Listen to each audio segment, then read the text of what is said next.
Jalan Kultivasi Alam Dewa Season 11. Yang Xuan berdiri dan perlahan berjalan maju di tengah tatapan terkejut kerumunan orang.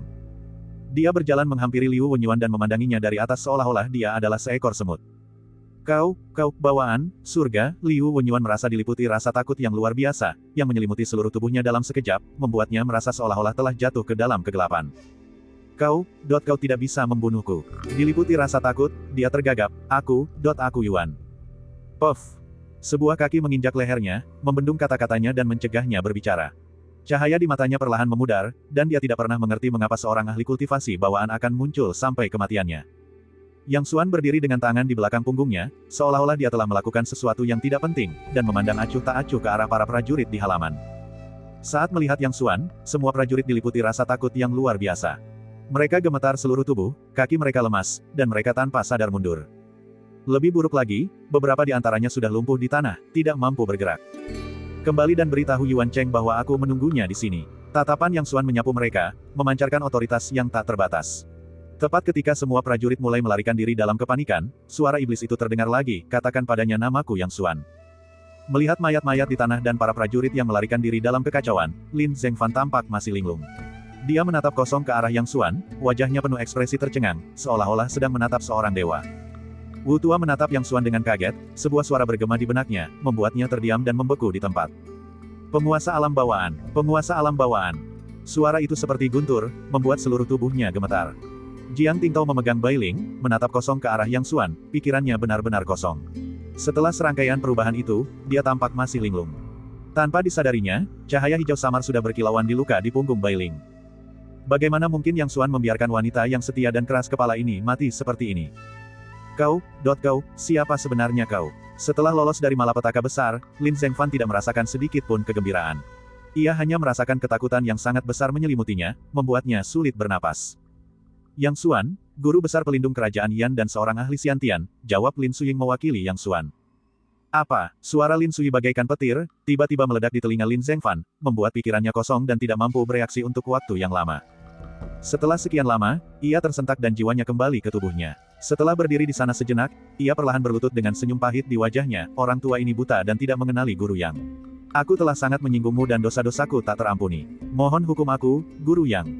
Mendengar kata-katanya, Wu Tua gemetar dan berlutut, bersujud di tanah, tidak berani mengangkat kepalanya. Apa? Dia benar-benar seorang Grandmaster dari alam bawaan. Setelah mendengar berita itu, Lin Zhengguang berdiri terpaku di depan pintu. Melihat Liu Wenyuan dan belasan mayat tentara di halaman, ia merasa seolah langit telah runtuh dan bumi ambruk. Sesaat kemudian, telinganya berdengung, dan ia mulai berhalusinasi. Setelah sekian lama, ia perlahan berlutut dan, seperti tetua Wu, bersujud kepada Yang Xuan, tak pernah berani berdiri lagi. Jiang Tingtao tetap dalam keadaan linglung, duduk di tanah, memeluk Bailing erat-erat. Jangan mengecewakannya, Yang Xuan menatapnya dan berkata dengan tenang, jika tidak, aku tidak akan memaafkanmu. Begitu dia selesai berbicara, anak panah yang tertancap di punggung Bailing tiba-tiba jatuh ke tanah, dan luka itu berkilat cahaya hijau, menandakan bahwa luka itu mulai sembuh. Jiang Tingtao tiba-tiba merasakan Bailing dalam pelukannya bergerak sedikit. Ia menunduk tiba-tiba dan mendapati Bailing tersenyum padanya dengan mata besarnya yang berkaca-kaca. Linger, dalam sekejap, Jiang Tingtao merasakan air matanya mengalir deras seperti banjir. Linger, adikku, Lin Sui meneteskan air mata bahagia dan berlutut di samping Bailing. Yang Xuan tersenyum tipis, lalu berbalik dan berjalan menuju pintu. Saat melewati Lin Zhengguang, dia tiba-tiba berkata, jadilah orang kaya yang puas dan jangan memikirkan hal-hal yang tidak penting lagi. Aku akan menuruti perintah Guru Yang. Dia menundukkan kepalanya lebih rendah lagi, dahinya menyentuh tanah. Dinginnya lantai batu biru mencerminkan dinginnya hati. Di dalam aula, Jiang Tingtao melepaskan Bailing, perlahan berlutut, dan dengan hormat bersujud ke arah yang ditinggalkan Yang Xuan, hatinya kini benar-benar tenang. Keesokan paginya, seorang lelaki tua yang mengenakan jubah putih tiba di gerbang kediaman Lin. Yuan Cheng, pelindung kerajaan Izumo, meminta audiensi dengan Guru Yang Xuan dari kerajaan atas. Ia bertelanjang kaki, telapak kakinya menekan kuat ke tanah seolah-olah berakar dalam. Masuklah, sebuah suara berkata dengan tenang. Ketika Yuan Cheng bertemu Yang Xuan sedang berdiri dengan tenang, dengan lukisan pemandangan di dinding di depannya. Silakan duduk, kata Yang Xuan dengan tenang tanpa mendongak. Terima kasih, Guru Yang, jawab Yuan Cheng, tetapi tidak duduk. Sebaliknya, ia menatap Yang Xuan dengan ekspresi terkejut di matanya. Dia pernah mendengar bahwa Yang Xuan, pelindung negara Yan yang baru diangkat, masih sangat muda, tetapi ketika dia benar-benar bertemu dengannya, dia tetap terkejut. Mari kita akhiri urusan keluarga Lin di sini. Yang Xuan sedikit menoleh dan menatap tuan berjubah putih tanpa alas kaki di depannya. Tuan yang telah memberi perintah, jadi Yuan Cheng tentu saja tidak berani membantah. Senyum muncul di wajah Yuan Cheng. Sebagai keluarga kecil seperti keluarga Lin, tentu saja dia tidak akan menyinggung Yang Xuan dan membuat musuh dengannya. Aku minta maaf karena telah membunuh beberapa anak buahmu. Yang Xuan menyipitkan mata menatapnya. Yuan Cheng masih tersenyum, mereka berani bertindak gegabah di depan guru Yang. Bahkan jika guru Yang tidak membunuh mereka, aku akan melakukannya. Apa yang perlu disesali? Yang Xuan menatapnya, dan setelah beberapa saat, dia tiba-tiba tersenyum tipis, Saudara Yuan, keluarga Lin akan membutuhkan bantuanmu di masa depan. Yuan Cheng, tanpa alas kaki dan mengenakan pakaian putih, tetap tersenyum, tentu saja. Saya tidak menyadari bahwa keluarga Lin memiliki hubungan keluarga dengan kakak yang sebelumnya, dan saya telah sangat menyinggung perasaan Anda. Saya harap kakak yang akan memaafkan saya. Yang Xuan menatapnya lagi dan berkata, tidak apa-apa. Setelah percakapan itu, aula menjadi sunyi, seolah-olah keduanya telah kehilangan minat untuk berbicara. Saudara yang berasal dari negara yang unggul, jadi kemampuan bela diri Anda pasti sangat mendalam. Setelah beberapa saat, Yuan Cheng tiba-tiba angkat bicara, baru-baru ini saya mengalami masalah dalam latihan bela diri saya dan ingin meminta nasihat dari Saudara Yang. Saya harap Saudara Yang tidak ragu untuk memberi pencerahan dan menyelesaikan keraguan saya. Oh, Yang Xuan tersenyum tipis, Saudara Yuan, tolong ceritakan padaku, mari kita diskusikan ini. Yuan Cheng menggelengkan kepalanya dan berkata, Saudara Yang, ketika seni bela diri mencapai tingkat kita, esensinya tak terungkapkan dengan kata-kata. Silakan, Saudara Yang, alami sendiri. Saudara Yang, tolong lihat, kata Yuan Cheng, matanya berbinar dengan cahaya aneh. Dia mendekatkan kakinya yang telanjang ke tanah, dan ke-10 jari kakinya sedikit terangkat bergantian sebelum menyentuh tanah. Dek, dek, dek. Jari-jari kakinya menghentak tanah seperti stik drum, membuat seluruh tanah bergetar. Kemudian, tangan kanannya bergerak seperti pipa tak terlihat, kelima jarinya menelusuri lintasan indah di udara, dengan lembut menjentikkan jari ke arah Yang Xuan. Saat kelima jari itu memetik, seolah-olah udara di seluruh aula bergejolak, berubah menjadi kecapi tak terlihat yang mengeluarkan suara yang mengerikan. Yang Xuan menghela napas dalam hati. Mereka yang bisa memasuki alam bawaan memang semuanya adalah individu yang sangat berbakat. Gerakan Yuan Cheng benar-benar alami, dengan kekuatan yang muncul dari tanah, memanfaatkan kekuatan alam bawaan untuk memainkan kecapi langit dan bumi. Itu benar-benar luar biasa. Saudara Yang, hati-hati. Mata Yuan Cheng berkilat dengan cahaya aneh, dan saat dia memetik senar kecapinya, jarinya sudah menunjuk ke arah Yang Xuan. Saat Yang Xuan mendesah pelan, dia menjentikkan jarinya, dan teratai api merah tua seukuran kepalan tangan muncul di ujung jarinya, namun tidak memancarkan panas sama sekali, perlahan-lahan menyentuh jari Yuan Cheng. Di bawah tatapan Yuan Cheng, bunga teratai berapi milik Yang Xuan tampak sangat indah, seperti sebuah karya seni, dan sepertinya tidak menimbulkan ancaman sama sekali. Namun, tiba-tiba, aura bahaya yang luar biasa terpancar dari hati Yuan Cheng, menyebabkan dia gemetar hebat. Bunga api, seru Yuan Cheng terkejut, wajahnya dipenuhi rasa takut. Ia kehilangan kendali diri dan mundur dengan cepat, ujung kakinya hampir tidak menyentuh tanah saat ia terbang keluar dari halaman. Yang Xuan tidak mengejar, tetapi perlahan-lahan menghilangkan amukan teratai merah, berdiri diam dan menatap Yuan Cheng. Ketika Yuan Cheng kembali memasuki aula, dia bersikap penuh hormat, saya tidak menyangka bahwa Anda, senior, telah berkembang menjadi bunga yang nyata. Saya terlalu lancang. Yang Xuan melambaikan tangannya dan berkata, tidak perlu terlalu sopan. Pada saat itu, sebuah pikiran terlintas di benaknya. Tentu saja, dia tahu apa itu bunga yang nyata. Dalam hierarki dunia ini, di atas 100 langit yang tersebar terdapat langit garis tunggal. Tanda paling jelas dari langit garis tunggal adalah kondensasi bunga nyata, oleh karena itu dinamakan, langit garis tunggal bunga tunggal. Setelah 3 bunga nyata dikondensasi, seseorang dapat mencoba mengumpulkannya di puncak. Setelah berhasil, seseorang mencapai alam pengumpulan 3 bunga di puncak. Tampaknya Yuan Cheng menganggap mantranya, kemarahan teratai merah, sebagai simbol seorang ahli langit garis tunggal, sebuah bunga yang nyata. Ia sama sekali tidak menyadari bahwa Yuan Cheng sangat terkejut. Ia bersikap sopan kepada Yang Xuan hanya karena Yang Xuan adalah guru besar negara Yan. Ia mengira Yang Xuan adalah seorang master Xiantian seperti dirinya, tetapi ia tidak pernah menyangka bahwa Yang Xuan telah memadatkan bunga nyata dan memasuki alam garis pertama surga. Bagaimana mungkin ia tidak terkejut? Berapa umurnya? Menurut informasi yang ada, kemungkinan besar dia belum genap berusia 20 tahun. Yuan Cheng gemetar di dalam hatinya. Pada saat ini, sedikit pun rasa tidak puas yang ia rasakan karena campur tangan Yang Xuan lenyap tanpa jejak, hanya menyisakan rasa hormat yang mendalam. Membunuh seorang ahli dari garis pertama surga yang telah memadatkan bunga nyata tidak lebih sulit daripada menghancurkan seekor semut. Saat ini, ia sangat bersyukur karena selalu memperlakukan Yang Xuan dengan sopan santun ketika mendengar bahwa ia ada di sana, dan tidak melakukan sesuatu yang terlalu keterlaluan. Bahkan ketika ia bertindak, itu dengan dalih mencari bimbingan. Pada saat itu, diam-diam ia memutuskan bahwa ia pasti akan menjaga keluarga Lin dengan baik di masa depan, terutama gadis di keluarga Lin. Ia telah mendengar bahwa Yang Xuan datang ke kerajaan Cuyun karena gadis itu. Setelah Yuan Cheng pergi dengan penuh hormat, seluruh kota Loyun gempar. Banyak sekali pihak yang menyebarkan kabar tersebut, secara diam-diam menyampaikan berita mengerikan ini. Kehidupan keluarga Lin telah berubah total. Bab 102.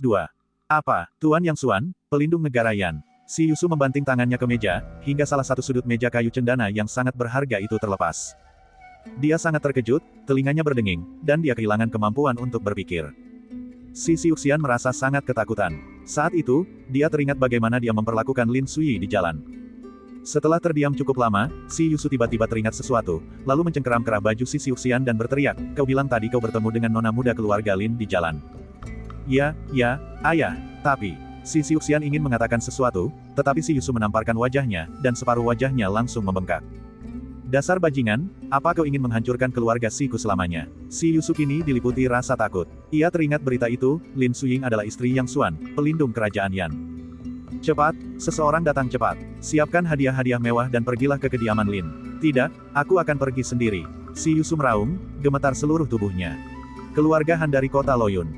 Han Liangcai, kepala keluarga Han, tiba-tiba berdiri, matanya membelalak tak percaya saat menatap tetua Zhang. "Kau. Apa yang tadi kau katakan?" Zhang tua, yang pernah mengunjungi rumah besar keluarga Lin sebelumnya, juga merasa ngeri. "Tuan, keluarga Lin telah mengundang Tuan Yang Xuan, pelindung kerajaan Yan. Keluarga Lin telah membalikkan dunia." Cangkir teh porselen biru putih itu terlepas dari tangan Han Liangcai dan pecah berkeping-keping di tanah. Itu adalah cangkir favoritnya, tetapi saat itu dia tidak menyadarinya. Matanya kosong, dan dia bergumam, "Dunia telah terbalik. Dunia telah terbalik. Guru, apa yang harus kita lakukan sekarang?" Han Liangcai tiba-tiba menyadari apa yang sedang terjadi dan berkata dengan tergesa-gesa, "Cepat, siapkan hadiah yang berlimpah. Aku ingin pergi sendiri ke keluarga Lin untuk meminta maaf." Adegan serupa terjadi di antara banyak kekuatan di kota Loyun. Dalam sekejap, keluarga Lin menjadi pusat perhatian kota Loyun, dan banyak orang berbondong-bondong mendatangi keluarga Lin secara bersamaan. Di istana kerajaan Izumo, Raja Luo Xiuran dari Izumo terbelalak, kuas tulisnya patah di tangannya, namun ia tetap tidak menyadari apapun. "Apa? Pelindung negara yang telah datang ke keluarga Lin." "Yang mulia, pelindung negara yang baru diangkat, Tuan Yang Xuan, tiba-tiba datang ke keluarga Lin." Keluarga Lin kini menjadi pusat perhatian di kota Loyun. Mata Luo Xiuran dipenuhi kebingungan, seolah-olah dia tidak tahu harus bereaksi seperti apa. "Yang mulia, ada pesan lain." "Bicaralah." Luo Xiuran tersadar dari lamunannya dan berkata dengan suara berat. "Yang mulia, menurut informasi yang kami terima, Tuan Yuan pergi ke keluarga Lin dan tidak pergi sampai sebatang dupa habis terbakar, dan..." Luo Xiuran menatap orang yang menyampaikan berita itu, "Lalu apa?" "Ketika Guru Yuan pergi, dia sangat hormat, seolah-olah dia adalah seorang murid." Tata krama seorang murid. Luo Xiuran terkejut. Yuan Cheng sudah menjadi master di alam bawaan. Makhluk macam apa yang bisa membuatnya melakukan tata krama seorang murid? Untuk sesaat, ia termenung, matanya berbinar-binar. Kabar tentang pergolakan keluarga Lin terus menyebar ke seluruh kota Loyun. "Sudahkah kau dengar, keluarga Lin telah berkhianat pada kita kali ini? Bagaimana mungkin aku tidak tahu tentang berita sebesar ini? Konon, keluarga Lin mengundang seorang guru kebijaksanaan bawaan dari kerajaan Yan, yang membuat Guru Yuan ragu-ragu dan membiarkan keluarga Lin pergi. Dia adalah pelindung negara Yan. Yan beberapa kali lebih kuat dari Cuyunku. Pelindung negara Yan memegang posisi yang sangat bergengsi. Bisakah Guru Yuan menandinginya? Jika aku adalah Tuan Yuan, aku tidak akan berani lagi menargetkan keluarga Lin. Jika kita benar-benar membuat kerajaan Yan marah, kita akan menanggung akibatnya." Saya juga mendengar bahwa master dengan bakat bawaan ini datang karena nona muda dari keluarga Lin. Aku juga sudah mendengar kabarnya. Kali ini keluarga Lin tidak hanya akan membalikkan dunia, tetapi juga akan merebut kesempatan untuk bangkit menjadi keluarga paling bergengsi di kota Loyun. Siapa yang bisa membantah? Dengan dukungan dari Grand Master negara Yan, bahkan Yang Mulia pun harus menghormatinya. Kali ini, para penjaga dan pelayan yang meninggalkan keluarga Lin sebelumnya akan sangat menyesal hingga mereka muntah darah. Memang pantas mereka mendapatkannya. Keluarga Lin selalu memperlakukan mereka dengan baik, tetapi mereka berbalik dan melakukan sesuatu yang tidak adil. Mereka pantas menyesalinya. Siapa bilang sebaliknya? Saya juga mendengar bahwa beberapa orang yang meninggalkan keluarga Lin ingin kembali, tetapi ditolak masuk. Mereka berlutut di depan pintu dan memohon, tetapi tidak diizinkan masuk. Dia hanya bisa menyalahkan dirinya sendiri. Siapa lagi yang bisa dia salahkan? Saat semua orang sedang mendiskusikan masalah tersebut, seseorang tiba di gerbang keluarga Lin dengan membawa hadiah mewah untuk berkunjung. "Tolong sampaikan kepada mereka bahwa si Yusu dari keluarga Si, bersama putranya Si Xiuxian, telah datang untuk meminta maaf," kata si Yusu dengan hormat kepada para penjaga yang berdiri di pintu masuk kediaman keluarga Lin. Penjaga itu berdiri tegak lurus. Dia sangat setia kepada keluarga Lin dan belum pernah pergi sebelumnya, pasrah pada nasibnya. Tetapi siapa sangka situasinya akan berubah begitu drastis dalam semalam, membuatnya tercengang. Saat ini, dia sangat bersyukur atas keputusannya. Setelah cobaan ini, kebangkitan keluarga Lin yang luar biasa tak terbendung, dan dia sendiri ikut naik bersamanya. Tidakkah kau lihat orang-orang yang berlutut di kejauhan sana? Mereka adalah orang-orang yang diam-diam meninggalkan keluarga Lin sebelumnya, tetapi sekarang mereka tanpa malu-malu mencoba untuk kembali. Aku meludahinya. Betapa bejatnya dia. Aku malu bergaul dengan orang yang tidak setia dan tidak adil seperti itu. Tolong beritahu dia. Si Yusu terkejut ketika melihat penjaga itu tetap diam untuk waktu yang lama, seolah-olah sedang melamun, lalu berbicara lagi. Saat ini, meskipun ia hanya berhadapan dengan seorang pengawal biasa dari keluarga Lin, ia tidak berani bersikap lancang atau kasar. Bahkan penjaga gerbang Perdana Menteri pun adalah pejabat peringkat ketiga, apalagi keluarga Lin saat ini memiliki seorang ahli kultivasi bawaan yang bertanggung jawab. Tuanku bilang dia tidak menerima tamu hari ini. Penjaga itu akhirnya tersadar dan segera menjawab. Kapan waktu yang tepat bagi Patriark Lin? Si Yusu sangat cemas saat ini. Dia ingin menjadi orang pertama yang pergi dan meminta maaf untuk menunjukkan ketulusannya. Kalau begitu, saya tidak tahu, kata penjaga itu dengan angkuh. Di belakangnya, di rumah besar itu, tinggal seorang Grandmaster dari alam bawaan. Mampu menjaga gerbang untuk seorang Grandmaster dari alam bawaan membuatnya merasa seluruh tubuhnya bersinar. Patriark Xi, aku tidak menyangka kau akan tiba sebelumku. Sebuah suara tiba-tiba terdengar dari belakang si Yusu. Si Yusu berbalik dengan senyum masam, menyatukan kedua tangannya sebagai salam, dan berkata, Patriark Han, Anda juga datang. Han Liangcai juga tersenyum getir, bagaimana mungkin aku tidak datang? Siapa sangka keluarga Lin akan berantakan seperti ini? Aduh, aku menyesali perbuatanku di masa lalu. Keduanya saling memandang dan tersenyum getir, lalu terdiam sejenak. Seiring waktu berlalu, semakin banyak orang berkumpul di depan rumah keluarga Lin. Patriark Chen, aku tidak menyangka kau juga akan datang. Jadi, dia adalah kakak Bai. Aku malu. Bukankah ini kakak Li? Apa yang kau lakukan di sini? Kakak Jia, tolong berhenti mengolok-olokku. Bukankah kau juga ada di sini? Untuk beberapa saat, kerumunan orang memadati depan gerbang keluarga Lin, tetapi tidak ada yang berani membuat suara keras. Mereka berdua memikirkan berita yang membuat bulu kuduk mereka merinding. Pelindung negara yang telah datang untuk menjemput Nona Lin. Keluarga Lin akan segera mencapai puncak kejayaan. Pikir mereka dengan cemas, berharap mereka bisa membersihkan putri-putri mereka dari masa lalu dan mengirim mereka kepada Yang Xuan. Area di luar gerbang keluarga Lin ramai dengan aktivitas, tetapi bagian dalam kediaman keluarga Lin sangat sunyi. Yang Xuan duduk di kursi, alisnya sedikit berkerut, memandang Lin Zhengfan yang berdiri membungkuk di depannya. Tuan Yang, semua catatan dan aset keluarga Lin ada di sini. Silakan lihat, kata Lin Zhengfan, dengan ekspresi sangat hormat. Apa yang kau lakukan? Tanya Yang Xuan sambil mengerutkan kening. Tuan Yang, keluarga Lin ada karena Anda. Jika bukan karena bantuan Anda, keluarga Lin kami pasti sudah lama hancur dan tidak akan ada lagi. Lin Zhengfan berkata dengan hormat, semua harta benda ini diperoleh kembali berkat bakat Anda. Secara teori, semuanya milik Anda.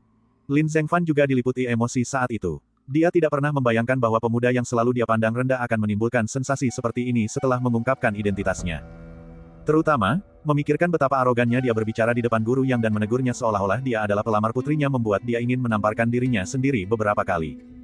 Dia secara sempurna mewujudkan makna dari, memiliki mata tetapi tidak mengenali Gunung Tai, dan, memiliki mata tetapi tidak mengenali emas bertatahkan giok. Grandmaster Negara Yan, ahli bawaan termuda, salah satu dari identitas ini saja sudah cukup untuk membuat seluruh kerajaan Yun merinding. Pada saat itu, dia benar-benar mengerti. Setelah cobaan ini, dia akhirnya menyadari bahwa kekayaan tanpa kekuatan untuk melindunginya bagaikan eceng gondok tanpa akar, yang akan tertiup angin. Dia memberikan seluruh kekayaannya kepada Yang Xuan setelah pertimbangan matang, itu bukanlah keputusan yang terburu-buru. Pertama, begitu semua aset dialihkan ke nama Yang Xuan, tidak akan ada yang berani memiliki ide lain. Berani menantang seorang ahli kebijaksanaan bawaan. Apakah Anda lelah hidup? Teladannya masih ada di sana. Kedua, tampaknya Yang Xuan sangat mungkin menjadi menantunya di masa depan. Pada saat itu, mereka akan menjadi keluarga, jadi mengapa mereka masih membedakan antara milikmu dan milikku? Ketiga, Yang Xuan tidak mungkin tinggal di Izumo untuk waktu yang lama. Pada akhirnya, bisnis keluarga Lin tetap harus dikelola oleh anggota keluarga Lin. Intinya, selain perubahan pemilik secara nominal, tidak ada perbedaan. Karena ketiga poin inilah ia mengambil keputusan untuk memberikan seluruh asetnya kepada Yang Xuan. Dia sedang menghitung pilihannya dengan cermat, tetapi Yang Xuan tetap tidak terpengaruh, malah menatapnya dengan senyum tipis. Patriark Lin, rencana Anda sungguh bagus. Jika Lin Zhengfan bisa memikirkan hal-hal ini, bagaimana mungkin Yang Xuan tidak? Sebenarnya, jika Yang Xuan benar-benar mengambil alih aset-aset ini, dia akan memiliki 100 cara untuk menggagalkan angan-angan Lin Zhengfan. Tapi siapa Yang Xuan? Bagaimana mungkin dia peduli dengan harta benda seperti itu? Jangan lupa, dalam keyakinan hidupnya, segala sesuatu hanyalah ilusi, hanya kekuasaan yang abadi. Patriark Lin, saya menghargai kebaikan Anda, tetapi Anda harus mengambil kembali barang-barang itu. Yang Xuan tersenyum dan berkata, saya membantu keluarga Lin hanya karena saya berjanji pada Suyi, dan tidak ada alasan lain. Tuan Yang, saya tahu Anda meremehkan hal-hal duniawi ini, tetapi ini sungguh merupakan tanda kecil penghargaan saya. Saya harap Anda akan menerimanya. Lin Zhengfan mengerti bahwa Yang Xuan masih sangat muda namun telah menjadi seorang ahli di alam bawaan. Masa depannya tak terbatas, dan hal-hal duniawi sama sekali tidak penting baginya. Namun, setelah digigit ular, ia menjadi waspada terhadap tali selama 10 tahun. Jika ia membiarkan Yang Xuan pergi begitu saja, hubungan mereka mungkin akan benar-benar putus, dan bukankah keluarga Linnya akan menjadi mangsa mudah lagi, berada di bawah belas kasihan orang lain. Tuan Yang, Lin Zhengfan ingin mengatakan sesuatu, tetapi Yang Xuan langsung memotong pembicaraannya. Tidak perlu membahas ini lagi, kata Yang Xuan dengan tenang. Lin Zhengfan menghela napas dalam hati, memutuskan untuk menunda ide tersebut untuk sementara waktu. Pada saat ini, dia memutuskan untuk memulai dengan putrinya dan memastikan untuk mengikat keluarga Lin dan Yang Xuan bersama-sama. Tepat ketika dia hendak pergi, seseorang datang untuk melapor. Penguasa Provinsi Izumo, Luo Xiuran, telah tiba. Bab 103. Izumo no Kami, Luo Xiuran, mengenakan pakaian biasa dan hanya ditemani oleh 2 pengawal. Ia meninggalkan istana tanpa memberitahu siapapun. Ia baru mengungkapkan identitasnya setelah tiba di kediaman keluarga Lin. Ia bahkan tidak masuk melalui gerbang utama, melainkan melalui gerbang samping. Luo Xiuran duduk di kursi, mengaduk-aduk daun teh yang mengapung di permukaan air dengan tutup cangkir, tetapi tidak menunjukkan niat untuk meminumnya. Saat Yang Xuan melangkah masuk ke aula, matanya berbinar dan dia segera berdiri. Luo Xiuran dari kerajaan bawah memberi salam kepada guru Yang. Ekspresi hormat muncul di wajah Luo Xiuran, tetapi dia tidak bisa menyembunyikan keterkejutan di matanya. Dia pernah mendengar orang mengatakan bahwa guru Yang masih sangat muda, tetapi ketika dia benar-benar bertemu dengannya, dia menyadari bahwa apa yang disebut kemudaan itu hanyalah ilusi. Luo Xiuran sangat menghormati. Meskipun dia adalah penguasa suatu negara, dia masih tampak sedikit tidak percaya diri di hadapan pelindung negara dari Yan. Yang Xuan mengepalkan kedua tangannya dan sedikit membungkuk, lalu berkata, "Yang mulia, tidak perlu formalitas seperti itu. Silakan duduk." Saat Luo Xiuran mengamati Yang Xuan juga mengamati Luo Xiuran dari sudut pandang yang sama. Penguasa Provinsi Izumo berusia sekitar 30 tahun, dengan wajah yang agak bermartabat dan mata yang kadang-kadang memancarkan cahaya tajam. Setelah Yang Xuan duduk, Luo Xiuran pun ikut duduk. "Yang mulia, bolehkah saya bertanya apa yang membawa Anda ke keluarga Lin kali ini?" tanya Yang Xuan langsung. Luo Xiuran sedikit terkejut sebelum berkata, "Tuan Yang, kehadiran Anda yang terhormat di kerajaan Cuyun saya adalah suatu kehormatan. Saya lupa menyapa Anda, dan saya benar-benar menyesal. Saya harap Tuan Yang akan memaafkan saya." Yang Xuan melambaikan tangannya, mengambil teh di atas meja, menyesapnya, dan berkata, "Yang mulia, tidak perlu formalitas seperti itu. Saya datang ke sini untuk urusan pribadi, bukan kunjungan kenegaraan, jadi tidak perlu penyambutan." "Mungkin memang begitu, tetapi saya memang bersikap tidak sopan, dan saya harap guru Yang tidak tersinggung." Dia berhenti sejenak, raut wajahnya menunjukkan keraguan, dan tiba-tiba bertanya, "Guru Yang, saya mendengar bahwa Guru Yuan pernah memberi hormat kepada Anda. Benarkah itu?" "Aku memang pernah bertemu kakak Yuan sekali," kata Yang Xuan, sambil meletakkan cangkir tehnya dan melirik Luo Xiuran. "Aku juga menjadi penengah antara Tuan Yuan dan keluarga Lin kali ini, tapi..." Dia menatap Yang Xuan dan mendapati Yang Xuan masih memasang ekspresi kosong. Jadi dia menghela napas dan melanjutkan, "Tuan Yuan adalah satu-satunya pelindung nasional kerajaan Cuyunku. Bahkan aku pun harus menghormatinya. Kuharap Tuan Yang tidak tersinggung." Setelah selesai berbicara, dia melirik Yang Xuan, seolah mengamati reaksinya. Yang Xuan tertawa dan berkata, "Yang mulia, apa yang Anda katakan? Sebagai penguasa suatu negara, Yang mulia sibuk dengan berbagai urusan setiap hari. Bagaimana mungkin Anda punya waktu untuk hal-hal sepele seperti ini? Singkatnya, aku juga bersalah kali ini, dan aku pasti akan menebus kesalahan kepada keluarga Lin di masa depan," kata Luo Xiuran. "Kalau begitu, terima kasih, Yang mulia." Yang Xuan menatapnya dengan aneh, bertanya-tanya apa maksudnya bertele-tele. "Sayangnya, Tuan Yang, Anda tidak menyadari hal ini." Luo Xiuran menghela napas dan berkata, "Tuan Yuan berada di puncak kekuasaannya di Cuyun. Dalam beberapa tahun terakhir, kekayaan yang telah ia kumpulkan setara dengan kekayaan sebuah negara. Namun ia masih menginginkan bisnis kecil keluarga Lin. Aku benar-benar tidak tahu untuk apa ia menginginkan begitu banyak kekayaan." Yang Xuan tersenyum tipis. Ini adalah kali kedua Luo Xiuran, baik sengaja maupun tidak sengaja, mengungkapkan ketidakpuasannya terhadap Yuan Cheng. Yang Xuan tidak ingin bertele-tele dengan Luo Xiuran, jadi dia berkata langsung, "Yang mulia, Anda bisa langsung mengatakan apa yang ingin Anda katakan, tidak perlu bertele-tele." Luo Xiuran tampak malu. Setelah berpikir sejenak, dia memutuskan untuk mengatakan yang sebenarnya, "Saya ingin tahu apakah guru yang mengenal guru alam bawaan lainnya. Bisakah Anda merekomendasikan 1 atau 2 orang? Seluruh negeri Cuyun pasti akan menyambut Anda dengan tangan terbuka." Kata-katanya cukup jelas, dan Yang Xuan tiba-tiba mengerti. Ternyata Luo Xiuran tidak puas dengan Yuan Cheng dan ingin mendukung Master Pelindung Nasional lainnya untuk memainkan peran penyeimbang. "Apakah Yang mulia tidak takut jika saya memberitahu saudara Yuan apa yang baru saja saya katakan?" tanya Yang Xuan dengan penasaran. Tentu saja aku takut. Luo Xiuran menatap Yang Xuan dan bertanya, tapi apakah guru yang tahu caranya? Yang Xuan tidak langsung menjawabnya, melainkan hanya tersenyum dan tetap diam. Untuk sesaat, keduanya terdiam di aula. Setelah beberapa lama, tatapan Yang Xuan sekilas menyapu kedua penjaga yang mengikuti Luo Xiuran, apakah kalian tidak takut mereka akan memberitahu orang lain? Kedua orang ini adalah orang kepercayaan saya, dan mereka tidak akan pernah membocorkan sepatah kata pun, kata Luo Xiuran dengan tegas. Yang Xuan dengan saksama memperhatikan tatapan kesetiaan dan kerendahan hati di mata kedua penjaga itu, dan dalam hati memuji Luo Xiuran atas sopan santunnya. Dia ragu sejenak sebelum berkata, Yang Mulia, jujur saja, saat ini saya tidak punya pilihan lain.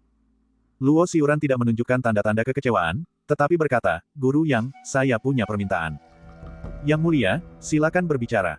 Luo Xiuran berdiri, tanpa bersikap layaknya seorang raja. Sebaliknya, ia membungkuk hormat kepada Yang Xuan seperti seorang guru bela diri dan berkata, Guru Yang, Anda masih sangat muda, namun Anda telah mencapai puncak ilmu bela diri. Di masa depan, keluarga yang dari kerajaan Yan pasti akan menjadi tanah suci ilmu bela diri. Saya ingin membuat janji kepada Guru Yang bahwa jika ada guru bela diri berbakat lain muncul di keluarga Yang di masa depan, silakan datang ke kerajaan Cuyun saya. Saya pasti akan menyambut Anda dengan hormat yang pantas diberikan kepada seorang penasihat negara. Yang Xuan tercengang. Baru sekarang dia benar-benar mengerti apa yang direncanakan Luo Xiuran. Siapapun dapat melihat bahwa Yang Xuan memiliki masa depan yang cerah.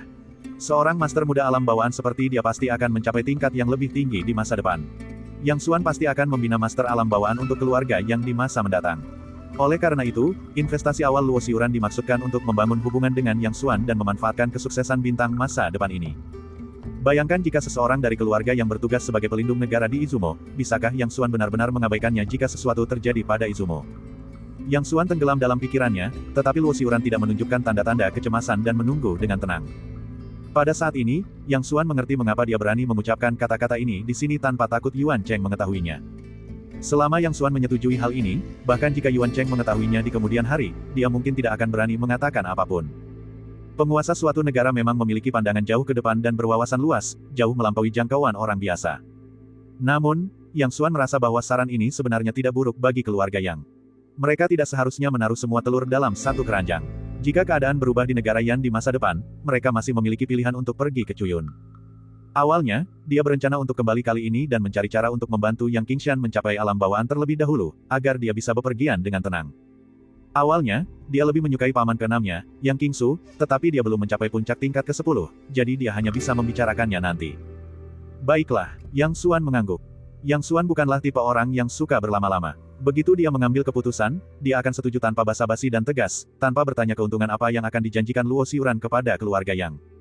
Wajah Luo Xiuran berseri-seri karena terkejut. Meskipun dia mengira Yang Xuan pada akhirnya akan setuju, dia tidak menyangka Yang Xuan akan setuju begitu mudah dan tegas. Hal ini juga mengungkapkan karakter Yang Xuan, dia jelas bukan tipe orang yang terlibat dalam perebutan kekuasaan, melainkan orang yang jujur dan berintegritas. Tuan Yang, ada sebuah gunung di sebelah timur kota Loyun yang bernama Luofu. Saya berencana untuk mengembangkan dan membangunnya. Saya ingin tahu apakah Tuan Yang tertarik untuk berpartisipasi, kata Luo Xiuran sambil tersenyum. Ini pasti keuntungannya. Yang Xuan mengerti bahwa ucapan sopan Luo Xiuran tentang pembangunan bersama sebenarnya adalah cara untuk mengatakan bahwa gunung itu akan dibangun dan diberikan kepada keluarga Yang. Tidak sopan jika menolak. Yang Xuan tersenyum dan tidak berkata apa-apa lagi. Percakapan antara orang-orang cerdas itu sederhana dan jelas. Setelah masalah penting itu terselesaikan, Luo Xiuran pun merasa lega dan ingin mengadakan jamuan makan untuk Yang Xuan di istana, tetapi Yang Xuan dengan sopan menolak dan pergi dengan menyesal. Namun, meskipun tampak menyesal, di dalam hatinya ia sangat gembira. Setelah pembangunan Gunung Luofu selesai, Yang Xuan akan mengirim orang untuk mengambil alih dan menetap di sana. Siapapun yang tidak buta akan mengetahui implikasi dari hal ini. Mungkin, pada saat itu, bahkan Yuan Cheng pun harus memberinya sedikit kelonggaran. Tuan Yuan, Anda sudah keterlaluan, dan saya tidak punya pilihan selain melakukan ini, pikir Luo Xiuran dalam hati sambil tersenyum dingin. Setelah Luo Xiuran pergi, Yang Xuan mengirim seseorang untuk mencari Lin Zhengfan. Tuan Yang mulia telah pergi. Lin Zhengfan menatap Yang Xuan, merasakan kesedihan yang mendalam.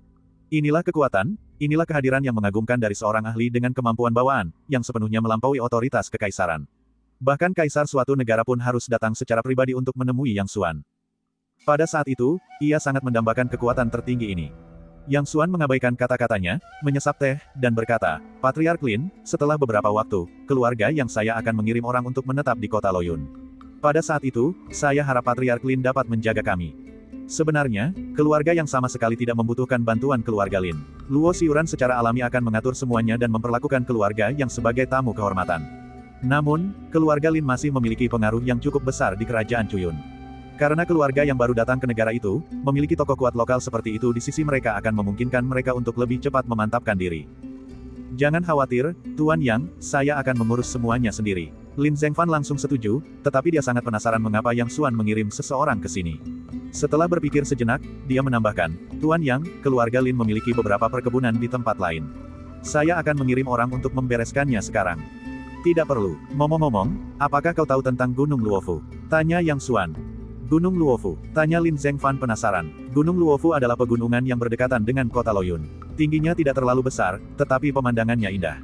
Gunung ini selalu menjadi milik keluarga kerajaan dan tidak pernah dibuka untuk umum. Saya ingin tahu mengapa guru yang menanyakan hal ini. Bukan apa-apa, Luo Xiuran hanya memberiku gunung ini, kata Yang Xuan dengan santai. Apa? Lin Zhengfan awalnya tidak menyadari siapa yang sedang dibicarakan. Tetapi ketika dia menyadari bahwa yang dibicarakan adalah Raja Izumo dan memahami arti kata-katanya, dia terdiam. Dia langsung mengerti tujuan Yang Mulia datang ke sini, untuk memenangkan hati Yang Xuan. Dalam upaya untuk memenangkan hati Yang Xuan, Luo Xiuran bahkan menghadiahkan kepadanya sebuah gunung utuh, sebuah tindakan yang benar-benar mewah. Oh ya, ada satu hal lagi yang lupa kukatakan pada guru Yang. Lin Zhengfan menghela napas sejenak, lalu tiba-tiba teringat sesuatu. Oh, ada apa? Baru saja, seorang malaikat tiba di keluarga Lin dengan titah yang mulia, menikahkan putri ke-9 dengan putraku Zhu Ze, kata Lin Zhengfan dengan sedikit emosi. Yang Xuan tidak menyangka Luo Xiuran akan melakukan hal seperti itu, tetapi itu memang sudah bisa diduga. Dia pasti punya dua rencana. Karena tidak bisa memenangkan hati Yang Xuan, dia menggunakan pernikahan untuk memenangkan hati keluarga Lin, sehingga secara tidak langsung menunjukkan niat baik kepada Yang Xuan. Ini hal yang baik, kenapa kau terlihat begitu khawatir? Kata Yang Xuan sambil tersenyum. Tuan Yang sedang bercanda, kebajikan atau kemampuan apa yang dimiliki keluarga Lin saya sehingga dapat membentuk aliansi pernikahan dengan keluarga kerajaan. Lin Zhengfan berpikir jernih dan tidak menunjukkan tanda-tanda kesombongan, semua ini karena pengaruh Tuan Yang.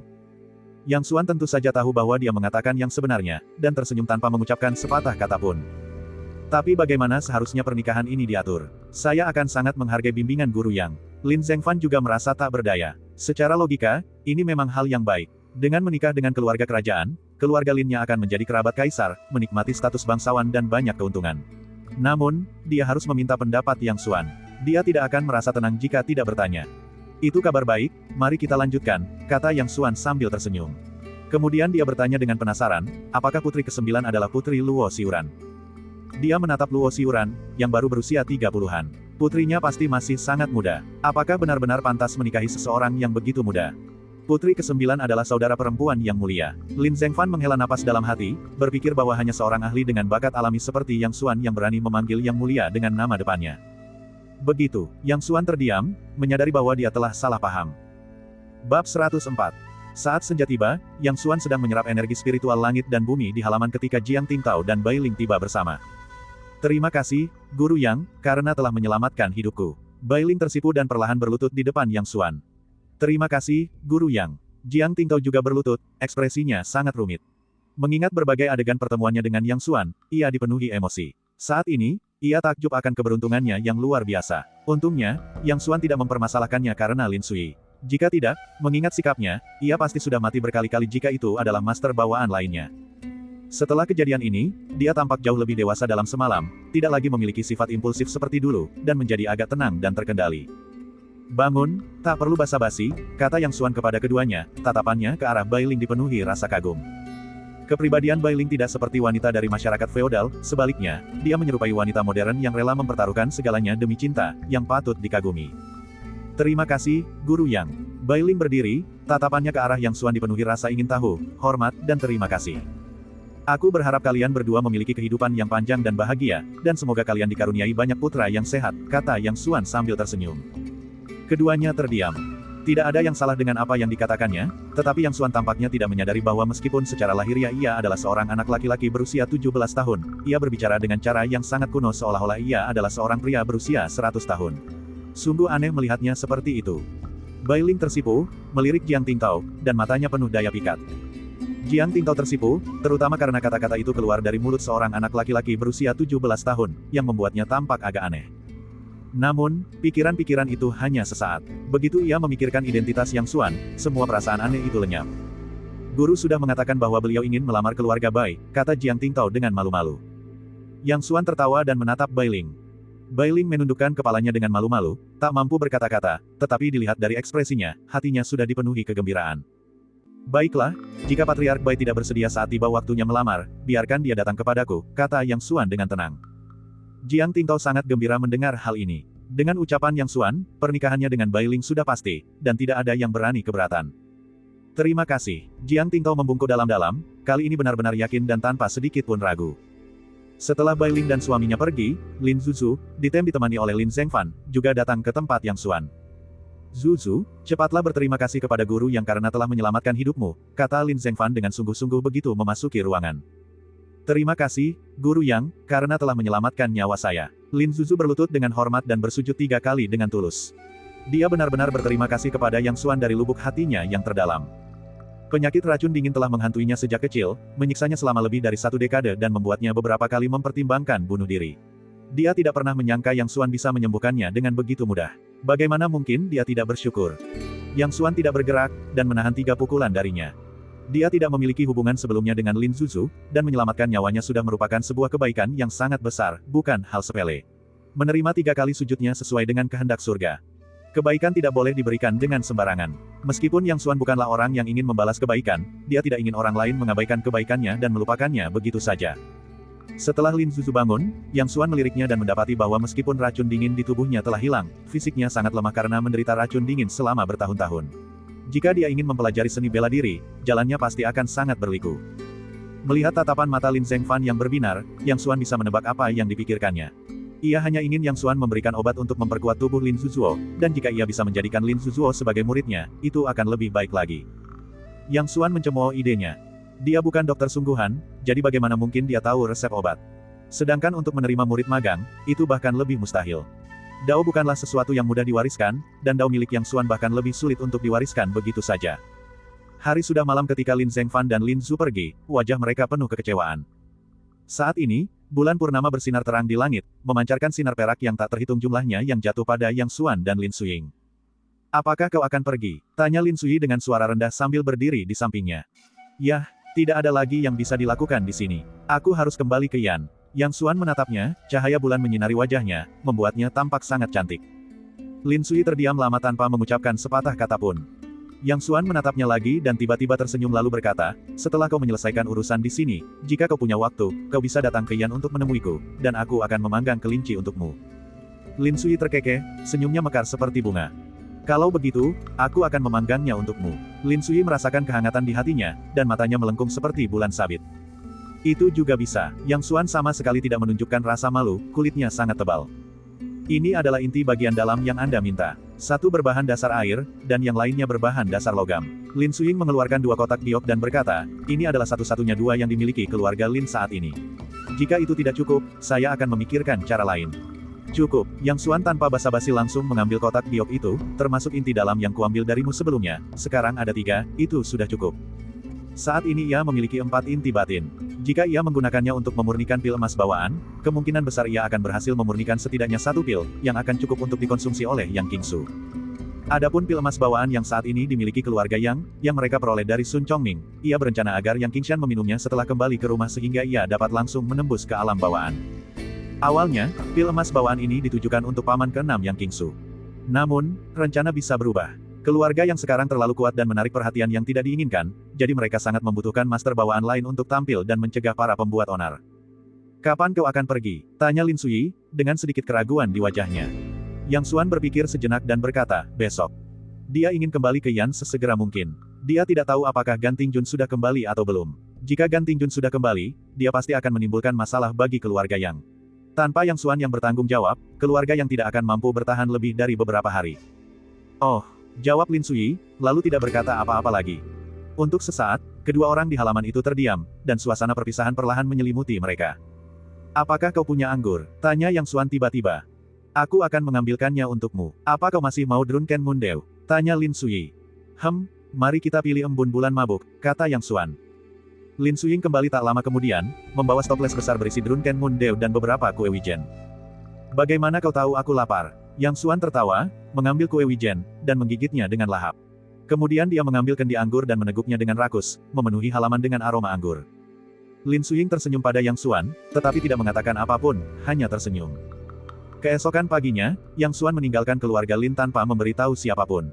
Xiao Bai membawa beberapa kantong anggur berisi embun bulan mabuk dan seikat kue wijen.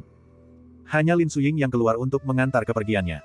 Hati-hati, melihat sosok Yang Xuan menghilang ke dalam kabut pagi, Lin Sui berdiri di sana lama tanpa beranjak.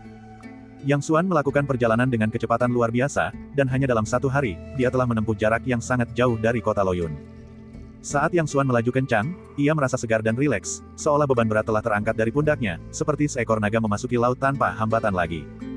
Ini adalah kali pertama dia melakukan perjalanan sendirian sejak dia lahir ke dunia ini. Ada sungai di depan. Mari kita istirahat sebentar dan biarkan Xiao Bai minum air. Yang Xuan memandang ke kejauhan dan melihat sungai yang jernih dan panjang, tampak seperti kristal yang tertanam di hamparan hijau. Yang Xuan langsung pergi ke tepi sungai, melepaskan Xiao Bai agar bisa makan rumput dan minum air sendiri, lalu duduk di atas batu biru besar, mengeluarkan kue wijen yang telah disiapkan Lin Sui untuknya, dan mulai makan. Sebenarnya, dia tidak lapar, tetapi Lin Sui telah menyiapkan banyak kue wijen untuknya sebelum pergi. Jika dia tidak memakannya, kue-kue itu akan basi dalam beberapa hari, yang akan terlalu boros. Akan lebih aman jika dia mengeluarkannya dan memakan beberapa potong kapanpun dia mau dan menyimpannya di perutnya.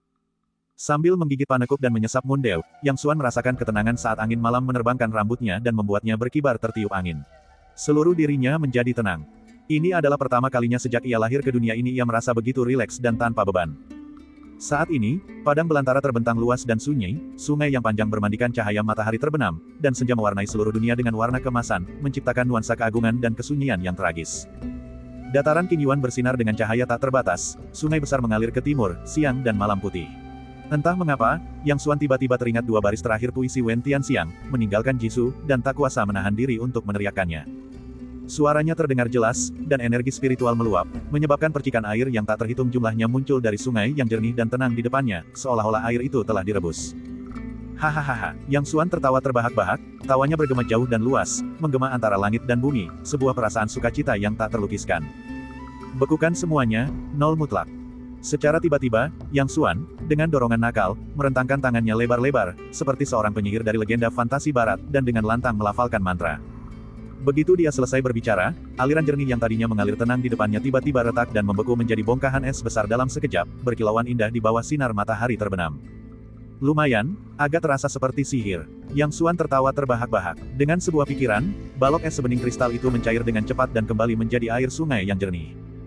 Jika aku tidak bisa memanggang kelinci liar, maka aku akan mencoba memanggang ikan. Saat dia berbicara, sepotong es sepanjang sekitar 1 kaki terbang keluar dari tengah sungai dan mendarat di depan Yang Xuan. Di tengah bongkahan es yang besar ini, seekor ikan biru besar menatap kosong ke arah Yang Xuan, seolah tidak memahami situasi dan tidak tahu mengapa ia tidak bisa menggerakkan seluruh tubuhnya. Saudara Yu, maafkan aku. Yang Xuan terkekeh dan hendak mencairkan es ketika tiba-tiba berhenti dan pandangannya tertuju pada secercah warna merah tua di dalam es. Ini, darah. Tatapan Yang Xuan menajam, dan dia tiba-tiba mendongak ke sungai di depannya. Dalam cahaya senja matahari terbenam, dia terkejut mendapati permukaan sungai yang tadinya jernih telah diwarnai dengan warna merah tua samar. Bab 105. Dilihat dari lintasannya di sungai, benda itu pasti hanyut dari hulu. Yang Xuan bergerak dengan kecepatan luar biasa, berubah menjadi seberkas cahaya dan melesat ke hulu menyusuri sungai. Saat ini, kecepatan Yang Xuan sangat luar biasa, hanya dalam waktu singkat, dia telah menempuh jarak yang sangat jauh. Mengaum. Dari kejauhan terdengar raungan dahsyat seekor binatang buas. Itu binatang roh purba. Yang Xuan merasakan kekuatan yang terkandung dalam raungan itu, menyadari bahwa itu sebenarnya dipancarkan oleh binatang roh purba. Tidak lama kemudian, Yang Xuan melihat seekor beruang hitam besar berdiri di tepi sungai. Beruang hitam ini sangat besar, seperti sebuah gunung kecil. Surai hitam itu tampak seperti jarum baja, berkilauan dingin. Pada saat itu, di bawah beruang hitam itu terbaring seekor ular piton hijau besar, nyaris tak bernyawa, dengan darah merah terang mengalir dari tubuhnya ke sungai. Noda darah yang dilihat Yang Xuan berasal dari ular piton raksasa ini. Mata Yang Xuan berbinar, 2 binatang spiritual bawaan itu berarti dia memiliki 2 inti batin. Serahkan inti bagian dalamnya. Yang Xuan berteriak keras dan, tanpa mempedulikan hal lain, langsung menyerang beruang hitam itu. Beruang hitam itu sudah melihat manusia tersebut dan tidak berniat memperhatikannya. Tetapi ketika melihat Yang Xuan bergerak, ia menjadi marah, membuka mulutnya, dan seberkas cahaya merah melesat ke arah Yang Xuan. Napas makhluk roh. Yang Xuan tampak terkejut dan melakukan salto ke samping di udara untuk menghindari lampu merah. Cahaya merah itu jatuh pada sebuah batu biru besar di belakang Yang Xuan, dan langsung menghancurkannya berkeping-keping. Wow, itu sungguh mengesankan. Mata Yang Xuan bersinar lebih terang, inti batinmu pasti sangat besar. Serahkan padaku. Karena marah lantaran serangannya gagal mengenai Yang Xuan, beruang hitam itu menerkamnya. Waktu yang tepat. Yang Xuan tidak ingin menggunakan sihir atau seni Taois apapun. Saat berada di udara, dia hanya melayangkan pukulan ke arah beruang hitam itu. Ledakan. Beruang hitam itu terhempas oleh kekuatan yang sangat besar, tetapi ia menggelengkan kepalanya dan berdiri lagi. Yang Xuan terkejut. Pukulannya, yang tampak sederhana, sebenarnya adalah gerakan pertama dari 3 teknik tinju tanpa nama, kekuatannya seperti gelombang, berkembang lapis demi lapis, sangat dahsyat. Yang mengejutkan, beruang hitam itu, setelah menerima pukulan, berdiri seolah-olah tidak terjadi apa-apa. Mengaum. Beruang hitam itu merasakan sakit di sekujur tubuhnya. Karena belum pernah mengalami kehilangan sebesar itu sebelumnya, amarahnya pun meningkat dengan cepat. Karena marah, beruang hitam itu menerkam Yang Xuan sekali lagi. Bang! Beruang hitam itu menerima pukulan lain dari Yang Xuan dan berguling beberapa kali di tanah. Serang aku lagi kalau kau berani. Yang Xuan tertawa dingin, dia bertekad untuk berhadapan langsung dengan beruang hitam ini. Beruang hitam itu sepertinya merasakan provokasi Yang Xuan, dan dengan mulut terbuka lebar, seberkas cahaya merah lainnya melesat keluar. Ekspresi Yang Xuan tetap tidak berubah. Seekor naga api muncul begitu saja dan menelan cahaya merah itu dalam sekali teguk. Bagaimana menurutmu penampilanku? Tantang Yang Xuan. Beruang hitam itu menatap kosong dengan kedua mata kecilnya ke arah naga api raksasa yang terus berputar-putar di sekitar Yang Xuan. Setelah jeda yang cukup lama, lampu merah itu kembali menyala. Yang Xuan terkekeh, dan naga api itu menelan cahaya merah dalam sekali teguk. Sebelum dia bisa mengatakan apapun lagi, dia melihat beruang hitam itu berbalik dan lari, gerakannya sangat cepat. Yang Xuan terkejut. Dia tidak menyangka bahwa beruang hitam itu telah belajar menggunakan tipu daya, melakukan serangan palsu sebelum melarikan diri. Hentikan, tinggalkan inti batinmu. Yang Xuan meraung marah. Setelah mendengar itu, beruang hitam itu berlari lebih cepat lagi, bertingkah lebih seperti citah daripada beruang. Yang Xuan tidak pernah menyangka bahwa beruang hitam yang gemuk itu bisa berlari secepat itu. Saat dia menyadari apa yang terjadi, beruang hitam itu sudah lari jauh. Yang Xuan tidak akan membiarkan kesempatan muda ini lolos begitu saja, jadi dia mengambil langkah dan mengejarnya. Beruang hitam itu berlari ke depan dengan kecepatan tinggi dan menghilang dalam sekejap mata. Yang Xuan sangat terkejut. Ketika dia mengejar beruang itu, dia mendapati bahwa beruang itu telah menghilang ke dalam sebuah gua. Tanpa berpikir panjang, Yang Xuan merangkak masuk. Gua itu gelap gulita, tanpa seberkas cahaya pun. Setelah berjalan sebentar, medan tiba-tiba berubah, dan mulai menurun secara vertikal ke bawah. Yang Xuan berhenti di tempatnya, melepaskan pikirannya, dan sesaat kemudian, ekspresi tidak percaya tiba-tiba muncul di wajahnya. Berdasarkan persepsi mentalnya, konsentrasi energi spiritual yang tinggi terdeteksi di dalam gua gelap yang menghadap ke bawah secara vertikal. Dia belum pernah melihat konsentrasi energi spiritual setinggi itu sebelumnya. Yang Xuan sangat gembira, mungkinkah ada batu spiritual di bawah sana? Setelah mendapat ide itu, dia tidak bisa lagi menahan kegembiraannya dan melompat dari tebing. Sesaat kemudian, dia mendarat di dalam sebuah gua. Yang Xuan tercengang melihat pemandangan di hadapannya. Di hadapannya terbentang sebuah kolam kecil, airnya beriak dan kabut membubung. Dan beruang hitam itu sedang berendam di kolam ini. Namun, yang ada di dalam kolam itu bukanlah air sama sekali, melainkan energi spiritual yang sepenuhnya cair. Energi spiritual mencair. Yang Xuan tak kuasa menahan diri untuk berseru kaget. Beruang hitam yang sedang mandi spiritual itu membuka matanya dan melirik Yang Xuan. Ekspresi tak berdaya yang sangat mirip manusia muncul di wajah beruang itu. Kemudian, dia menyingkir, seolah-olah memberi ruang bagi Yang Xuan. Pada saat itu, Yang Xuan tidak peduli apakah dia mandi bersama manusia atau beruang. Melihat beruang hitam itu begitu peka, dia dengan cepat melompat dan duduk di samping beruang hitam tersebut. Ketika beruang hitam itu melihatnya melompat ke air, ia hanya memejamkan mata, bersandar di tepi pantai, dan tampak seperti sedang bersauna. Saat energi spiritual memasuki tubuh, nebula aneka warna mulai berputar dengan cepat, dan inti kesadaran di tengah nebula tampak bersorak dan bergembira, menyambut guyuran energi spiritual. Yang Xuan menghela napas panjang dan nyaman, merasa seolah-olah benar-benar berada di sauna. Ke-86.000 pori-pori di tubuhnya terbuka, dan energi spiritual cair masuk langsung melalui pori-pori dan mengalir ke nebula 5 warna. Sesaat kemudian, nebula berwarna-warni itu tumbuh dengan kecepatan yang terlihat oleh mata telanjang. Beruang hitam itu membuka matanya dan menatap Yang Xuan. Wajah beruang itu menunjukkan ekspresi jijik, seolah-olah sedang menatap orang desa yang lugu. Ia telah mandi di sini selama bertahun-tahun, dan setiap kali selesai mandi, ia merasa segar dan tubuhnya semakin kuat. Seandainya Yang Xuan tidak datang sendiri ke sini, dan seandainya ia tidak mampu mengalahkan Yang Xuan, ia tidak akan menyerahkan tempat mandi yang bagus ini. Melihat wajah Yang Xuan yang segar setelah mandi, tak bisa tidak terasa rasa bangga. Yang Xuan tidak tahu apa yang dipikirkan beruang hitam itu, yang dia tahu hanyalah ini adalah kesempatan langka. Keduanya, satu manusia dan satu beruang, tetap tenang berendam di kolam energi spiritual ini, hidup dalam kedamaian. Waktu berlalu menit demi menit, dan sebelum dia menyadarinya, beruang hitam itu tiba-tiba merasakan ada sesuatu yang tidak beres. Ia membuka mata beruangnya dan langsung merasa ngeri. Air yang semula mencapai dadanya kini telah surut ke perutnya. Apa yang sedang terjadi? Beruang hitam itu tampak benar-benar kebingungan. Ia melihat ke bawah lagi, dan benar saja, air telah surut hingga ke perutnya dan surut dengan kecepatan yang terlihat jelas. Mungkinkah manusia di seberang sana meminum air itu? Beruang hitam itu mengangkat matanya dan melihat sekeliling, masih agak bingung. Aku tidak melihat dia minum air.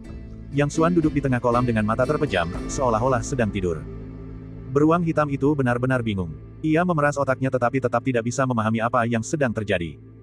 Ia tidak menyadari bahwa perubahan besar sedang terjadi di dalam tubuh Yang Xuan pada saat itu. Energi spiritual cair mengalir ke dalam tubuh Yang Xuan seperti aliran air mata air jernih dan diserap oleh nebula warna-warni yang berputar cepat. Setelah menyerap energi spiritual cair ini, nebula 5 warna itu mulai tumbuh dengan kecepatan yang terlihat. 1 poin, 2 poin. Dalam waktu singkat, ukuran nebula tersebut hampir berlipat ganda.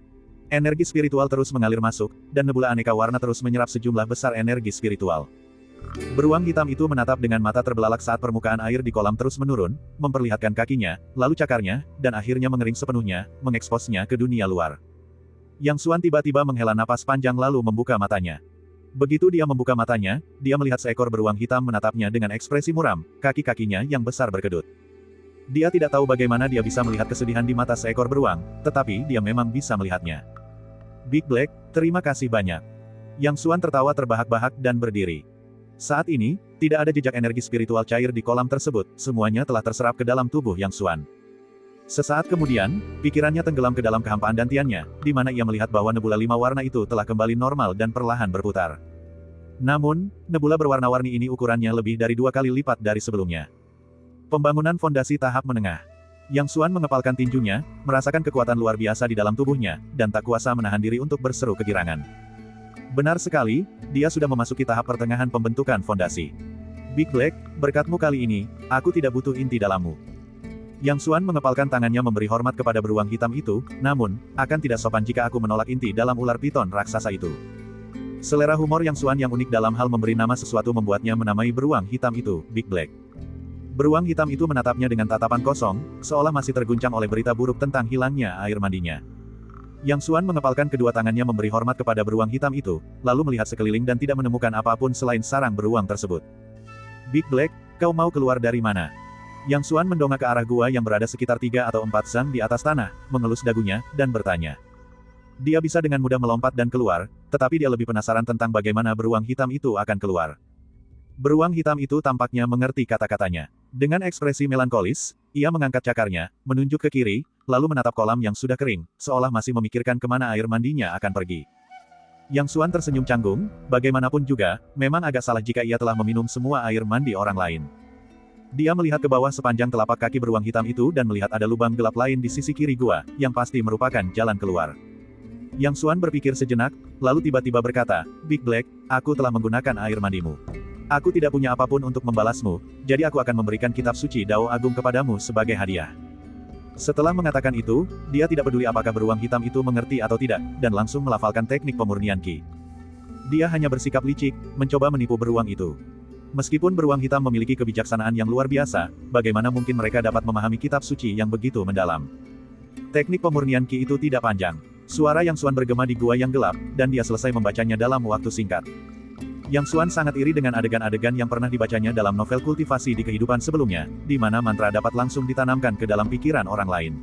Namun, jelas dia tidak memiliki kemampuan seperti itu saat ini dan hanya bisa membacanya dengan patuh. Setelah membacanya, Yang Xuan hendak pergi ketika tiba-tiba ia mendengar suaranya sendiri bergema di dalam gua. Dalam waktu singkat, ia melafalkan ayat suci yang baru saja dibacanya kata demi kata. Hah, apa yang terjadi? Yang Xuan bingung. Setelah mempelajarinya dengan saksama untuk waktu yang lama, akhirnya dia mengerti. Ternyata dinding gua ini bukan terbuat dari batu, melainkan dari batu magnet. Suara Yang Xuan dipancarkan dengan energi spiritual, dan secara kebetulan, dinding magnet di sekitarnya merekam suaranya seolah-olah mereka adalah alat perekam. Setelah memahaminya, Yang Xuan takjub dan kagum akan keajaiban alam. Selamat tinggal, si hitam besar. Yang Xuan Chong mengucapkan selamat tinggal kepada beruang hitam yang masih linglung itu, lalu menghilang menuju pintu keluar. Bab 106. Setelah menyusuri sungai, ia segera muncul dan mendapati dirinya kembali di tepi sungai, tidak jauh dari tempat ia berhenti untuk beristirahat. Ia pertama-tama kembali ke bangkai ular piton raksasa itu, mengambil inti bagian dalam yang berbahan dasar air, lalu kembali ke tepi sungai. Hari sudah terang benderang, dan sebelum dia menyadarinya, dia telah menghabiskan seluruh malam di dalam gua.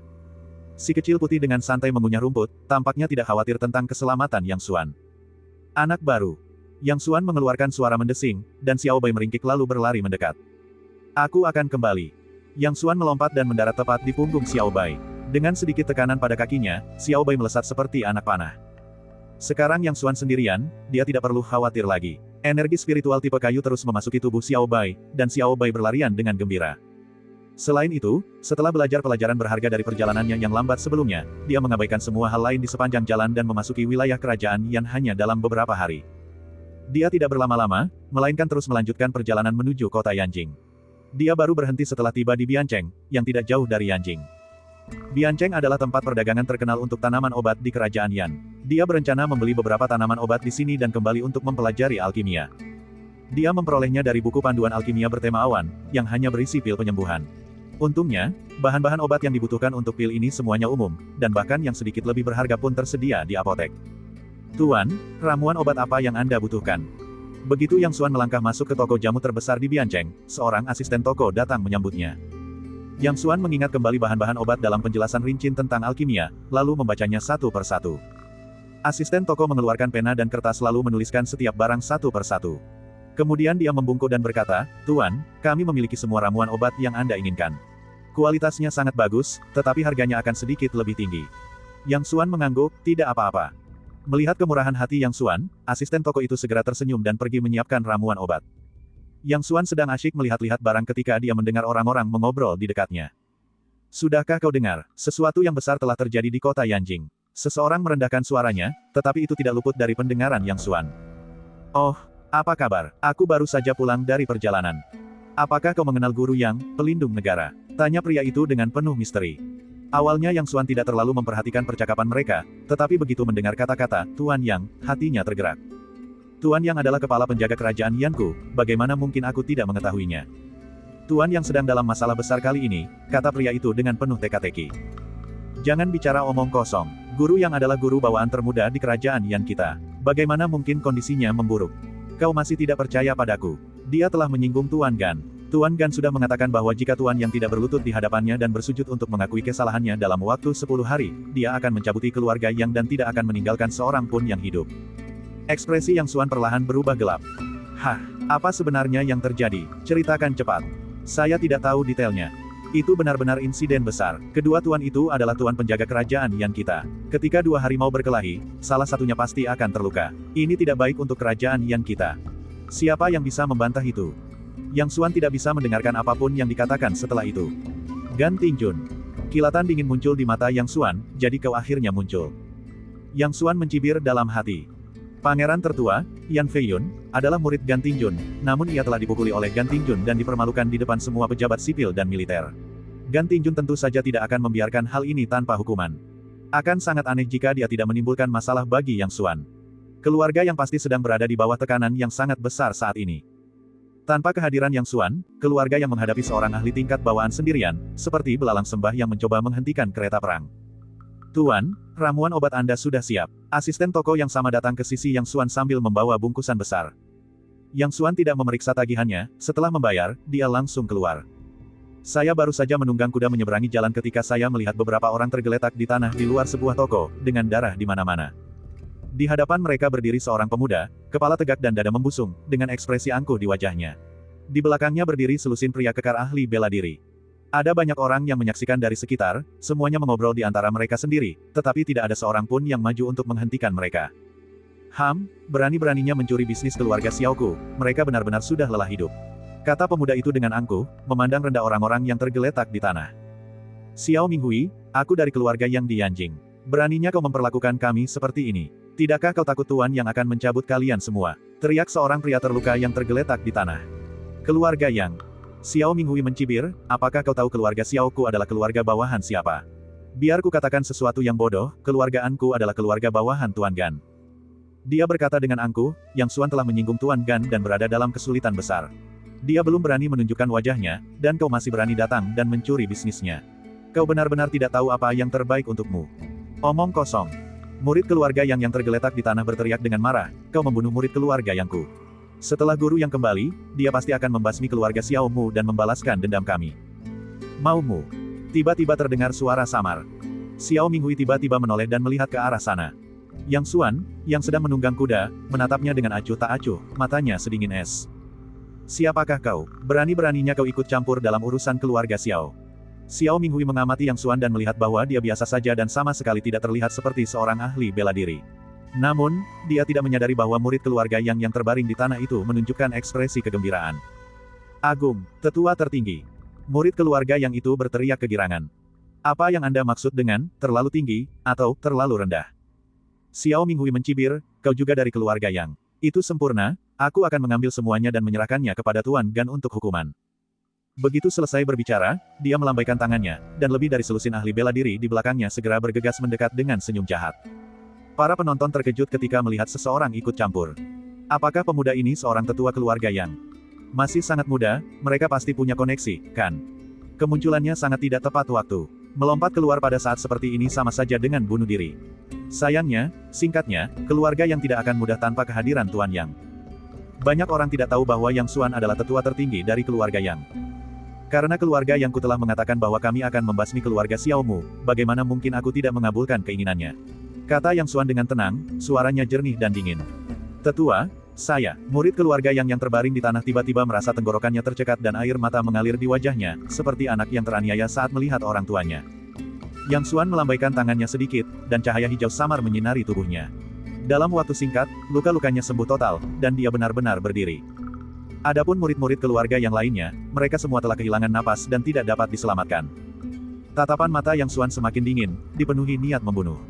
Melihat pemandangan menakjubkan ini, Xiao Minghui tiba-tiba merasa gelisah.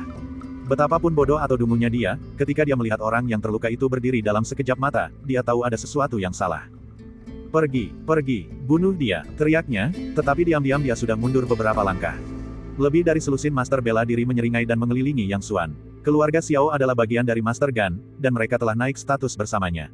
Bahkan jika seseorang meninggal, mereka tidak takut.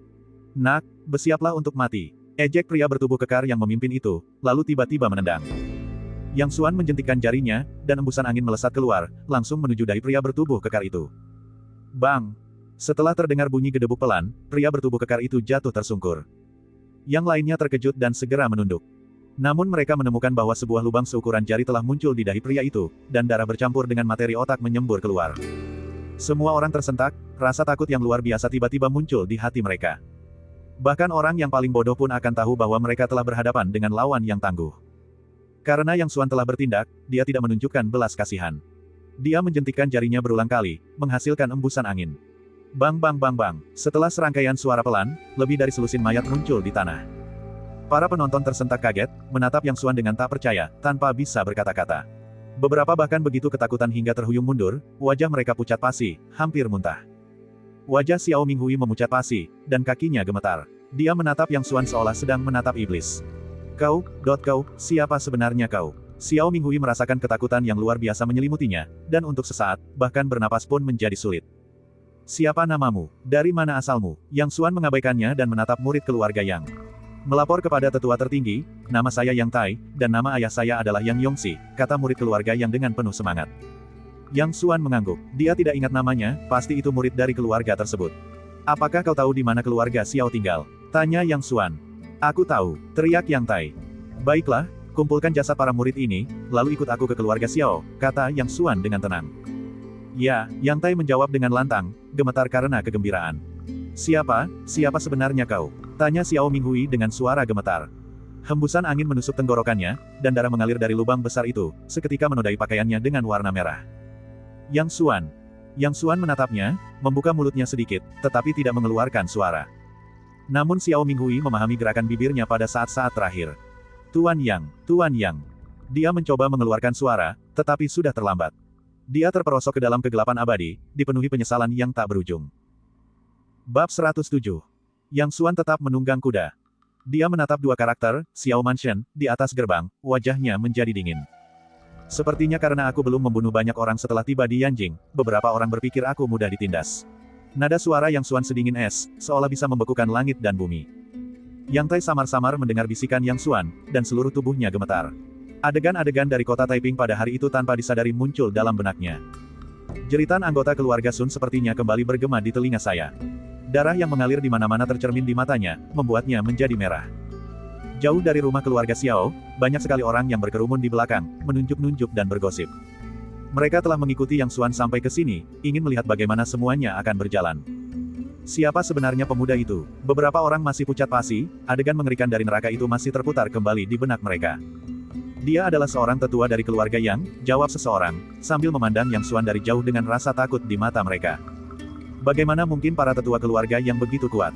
Benar, keluarga Xiao memiliki lebih dari selusin anggota, yang semuanya adalah ahli kekuatan internal tingkat 7 atau 8. Dia mengalahkan mereka semua tanpa berkedip sedikitpun. Dia bukan manusia, dia membunuh orang tanpa ragu-ragu. Kerumunan orang ramai berdiskusi, berspekulasi tentang pertempuran besar antara Yang Xuan dan keluarga Xiao. Niat membunuh di mata Yang Xuan telah mengeras menjadi sesuatu yang nyata. Saat ia menatap gerbang kediaman Xiao, beberapa penjaga mendekatinya. Yang Xuan tidak berniat membuang-buang kata dengan mereka. Dia hanya ingin membunuh seseorang. "Nak, kau siapa?" tanya salah satu penjaga dengan angkuh. Ledakan. Terdengar suara benturan keras, dan gerbang kediaman Xiao tiba-tiba hancur berkeping-keping, serpihan kayu beterbangan kemana-mana. Para penjaga yang awalnya berjalan menuju Yang Xuan semuanya terkejut, lalu berbalik serentak, tetapi mereka tidak bisa lagi berbalik. Beberapa cahaya keemasan berkelebat, dan beberapa kepala terlempar ke udara, darah menyembur ke langit. Kerumunan yang tadinya menunjuk dan memberi isyarat dari kejauhan tiba-tiba terdiam, lalu tersentak kaget. Siapa yang berani bersikap begitu lancang dan bertindak begitu lancang di kediaman Xiao? Teriakan marah terdengar dari dalam kediaman Xiao, diikuti oleh beberapa sosok yang berhamburan keluar. Xiao Tianlong, kepala keluarga Xiao, sudah melihat pemandangan di pintu masuk saat dia masih berada di udara. Gerbang rumah keluarga Xiao hancur berkeping-keping dan hilang. Di depan reruntuhan, terdapat beberapa mayat tanpa kepala yang tergeletak sembarangan. Jantung Xiao Tianlong berdebar kencang, dan dia memiliki firasat buruk. Namun sebelum mendarat, ia tiba-tiba merasakan angin dingin bertiup melewati telinganya. Angin dingin ini datang dari mana? Xiao Tianlong terkejut. Ini menjadi pikiran terakhirnya. Retak, retak. Saat kelompok yang melarikan diri dari keluarga Xiao itu mendarat, mereka hancur berkeping-keping menjadi balok-balok es yang tak terhitung jumlahnya, menutupi tanah di depan Yang Xuan. Di bawah sinar matahari, tampak seperti permadani bertabur permata. Yang Xuan berdiri di hadapan hamparan kehidupan ini, seperti seorang kaisar yang hendak naik tahta. Semua orang terkejut dan tidak tahu harus bereaksi seperti apa untuk waktu yang lama. Mereka menatap kosong bongkahan es di depan Yang Xuan, pikiran mereka kacau, tidak mampu kembali sadar untuk waktu yang lama. Monster! Setelah waktu yang tidak diketahui lamanya, seseorang akhirnya berteriak ketakutan. Teriakan itu akhirnya menyadarkan kerumunan orang dari apa yang tampak seperti mimpi buruk yang tak kunjung usai. Rasa takut yang hebat terpancar di mata mereka, seluruh tubuh mereka gemetar, lalu mereka berbalik dan berlari. Lari, orang ini monster. Dalam sekejap, semua penonton di kejauhan berlari menjauh. Ini bukan seperti yang mereka bayangkan. Mereka membayangkan bahwa Yang Xuan akan membunuh orang, bertempur dalam pertempuran besar dengan keluarga Xiao, atau bahkan membunuh seluruh keluarga Xiao, dan mereka tidak akan menganggapnya aneh. Namun, siapa yang pernah melihat seseorang berubah menjadi mayat yang hancur tanpa mengucapkan sepatah kata pun? Pemandangan ini, jauh di luar imajinasi mereka, seperti sepasang tangan mengerikan yang mencengkeram tenggorokan mereka, membuat mereka sulit bernapas. Bahkan Yang Tai pun gemetar seluruh tubuhnya, matanya dipenuhi rasa takut saat menatap Yang Xuan, dan tak mampu berbicara untuk waktu yang lama. Pada saat ini, Yang Xuan berdiri seperti dewa di dalam hatinya, melayaninya seumur hidup, dan tidak akan pernah bisa dihapus. Dihadapkan dengan tumpukan es, Yang Xuan tidak menunjukkan kegembiraan maupun kesedihan, seolah-olah dia telah melakukan sesuatu yang sama sekali tidak berarti. Dia tidak datang untuk melawan keluarga Xiao, dia datang untuk mencabuti mereka sepenuhnya. Dia ingin memberitahu dunia bahwa dirinya, Yang Xuan, satu-satunya kultivator di dunia, telah kembali. Senyum dingin muncul di bibir Yang Xuan. Pusaran 5 warna di dalam tubuhnya berputar cepat, dan energi elemen bumi menjadi lebih aktif dari sebelumnya. Boom, boom. Yang Tai tiba-tiba merasakan tanah bergetar, dan suara gemuruh samar-samar terdengar berasal dari bawah tanah. Sebelum dia sempat bereaksi, dia sudah terkejut oleh perubahan peristiwa yang tiba-tiba itu. Lokasi asli kediaman Xiao telah mengalami transformasi total. Tanah berguncang, debu mengepul, dan bangunan megah itu runtuh menjadi puing-puing dalam sekejap. Beberapa retakan besar muncul di tanah, seperti iblis dari neraka yang membuka mulut berdarah mereka untuk melahap kehidupan. Jeritan dan tangisan kestongku bercampur dengan suara bangunan yang runtuh, menciptakan simfoni kematian. Ini adalah sebuah keajaiban, tetapi juga akhir dunia. Yang Tai menatap kosong pemandangan di hadapannya, pikirannya benar-benar kosong, tidak mampu mengucapkan sepatah kata pun. Suara gemuruh yang memekakan telinga menyebabkan banyak orang bergegas keluar dari rumah mereka, mengira itu adalah gempa bumi. Namun ketika mereka melihat apa yang terjadi di hadapan mereka, mereka semua menjadi seperti patung dan tetap tak bergerak untuk waktu yang lama. Setelah beberapa waktu yang tidak diketahui, gempa berhenti, dan kediaman Xiao hancur lebur, hanya terdengar jeritan sesekali dari tanah. Cabut seluruhnya hingga ke akar. Inilah arti sebenarnya dari mencabut akar sepenuhnya. Pada saat ini, Yang Ticai benar-benar memahami arti mencabut sesuatu hingga ke akarnya. Ayo pergi. Yang Xuan berbalik, dan Xiao Bai mendesis, suaranya sedikit bergetar. Bahkan ia pun tampak terpukau oleh pemandangan apokaliptik ini. Yang Tai terbangun dengan kaget, tatapannya ke arah Yang Xuan dipenuhi dengan ketersenjing dan ketakutan. Pada saat ini, Yang Xuan tampak baginya hampir seperti dewa iblis, yang menopang langit dan bumi. Yang Xuan pergi, dan keluarga Xiao hancur lebur hingga rata dengan tanah. Semua orang terdiam, tak seorang pun bisa mengucapkan sepatah kata pun. Keluarga Xiao telah melakukan dosa besar dan dihukum oleh surga. Inilah jawaban yang akhirnya diterima oleh semua orang di Biancheng. Mereka tidak bisa memikirkan penjelasan lain yang masuk akal selain ini.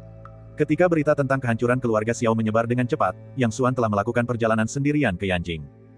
Xiao Bai dititipkan untuk diasuh oleh Yang Tai. Dia telah berubah menjadi seberkas cahaya, bergerak dengan kecepatan yang mencengangkan. Pada saat itu, hatinya dipenuhi dengan rasa dingin. Bahkan seorang murid keluarga Yang pun berani dibunuh, yang menunjukkan betapa besar tekanan yang dialami keluarga Yang di Yanjing. Keheningan yang berlangsung cukup lama telah menyebabkan hasil ini, sepertinya dia terlalu naif. Segalanya adalah ilusi, hanya kekuasaan yang abadi.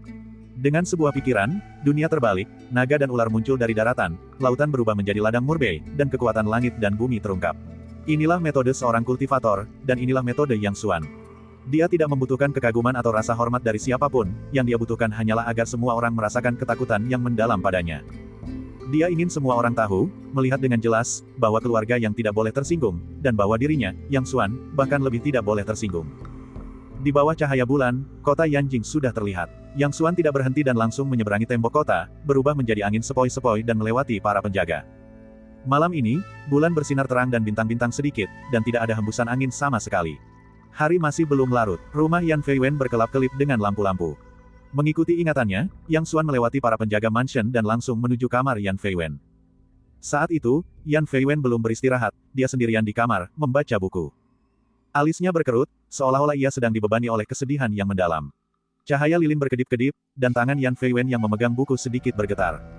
Sesaat kemudian, dia tiba-tiba melompat, menarik pedang di sampingnya, dan menusukkannya. Cahaya dingin yang dipantulkan dari lilin menusuk udara, namun berhenti di antara jari-jari Yang Xuan. Kau sudah meningkat, kata Yang Xuan dengan tenang, sambil sedikit menurunkan ujung pedangnya. Tuan Yang, mata Yan Feiwen membelalak, wajahnya awalnya menunjukkan keterkejutan, lalu berubah menjadi kegembiraan yang meluap-luap. Tuan Yang, kapan Anda kembali? Yan Feiwen segera menyarungkan pedangnya dan bertanya dengan hormat. Aku baru saja pulang dan langsung datang ke sini. Yang Xuan tanpa basa-basi langsung duduk di kursi. Yan Feiwen dengan cepat menuangkan secangkir teh untuknya sebelum berdiri dengan hormat di sampingnya. Yang Xuan tidak menyentuh cangkir teh di atas meja, melainkan diam-diam menatap Yan Feiwen. Yan Feiwen berkeringat dingin dan wajahnya perlahan memucat. Ceritakan padaku tentang situasi terkini, tanya Yang Xuan dengan tenang. Yan Feiwen gemetar, dan setelah beberapa saat, dia menghela napas dan berkata, Tuan Gan telah kembali. Yang Xuan tetap diam, perlahan mengangkat cangkir teh di atas meja, dan menyesap sedikit, ceritakan secara detail. Tidak lama setelah guru yang pergi, guru Gan Tingjun kembali. Wajah Yan Feiwen semakin pucat. Setelah itu, tersebar kabar bahwa guru yang harus datang sendiri ke kediaman Gan untuk bersujud dan mengakui kesalahannya. Lalu, tanya Yang Xuan dengan nada tidak menjawab pasti. Tapi saat itu, kau sudah meninggalkan Yanjing, kata Yan Feiwen. Aku segera mengirim seseorang ke kota Loyun, tetapi perjalanannya panjang, dan utusan itu mungkin baru tiba di kota Loyun sekarang. Bagaimana situasi terkini keluarga Yang? Tanya Yang Xuan. Yan Feiwen tidak langsung menjawab kali ini, melainkan terdiam. Setelah sekian lama, ia tiba-tiba membungkuk dalam-dalam kepada Yang Xuan dan berkata dengan gugup, Tuan Yang, saya telah gagal menjaga keluarga Yang dengan baik. Mohon hukum saya, Tuan Yang. Yang Xuan mencibir, wajahnya berubah sedingin es. Ceritakan padaku, apa sebenarnya yang terjadi?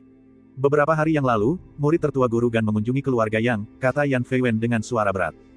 Tatapan Yang Xuan menajam, cangkir teh di tangannya pecah berkeping-keping, dan teh tumpah, membasahi buku-buku di atas meja. Yan Feiwen mengabaikannya, terdiam sejenak, lalu berbisik, patriark yang terluka parah. Memukul.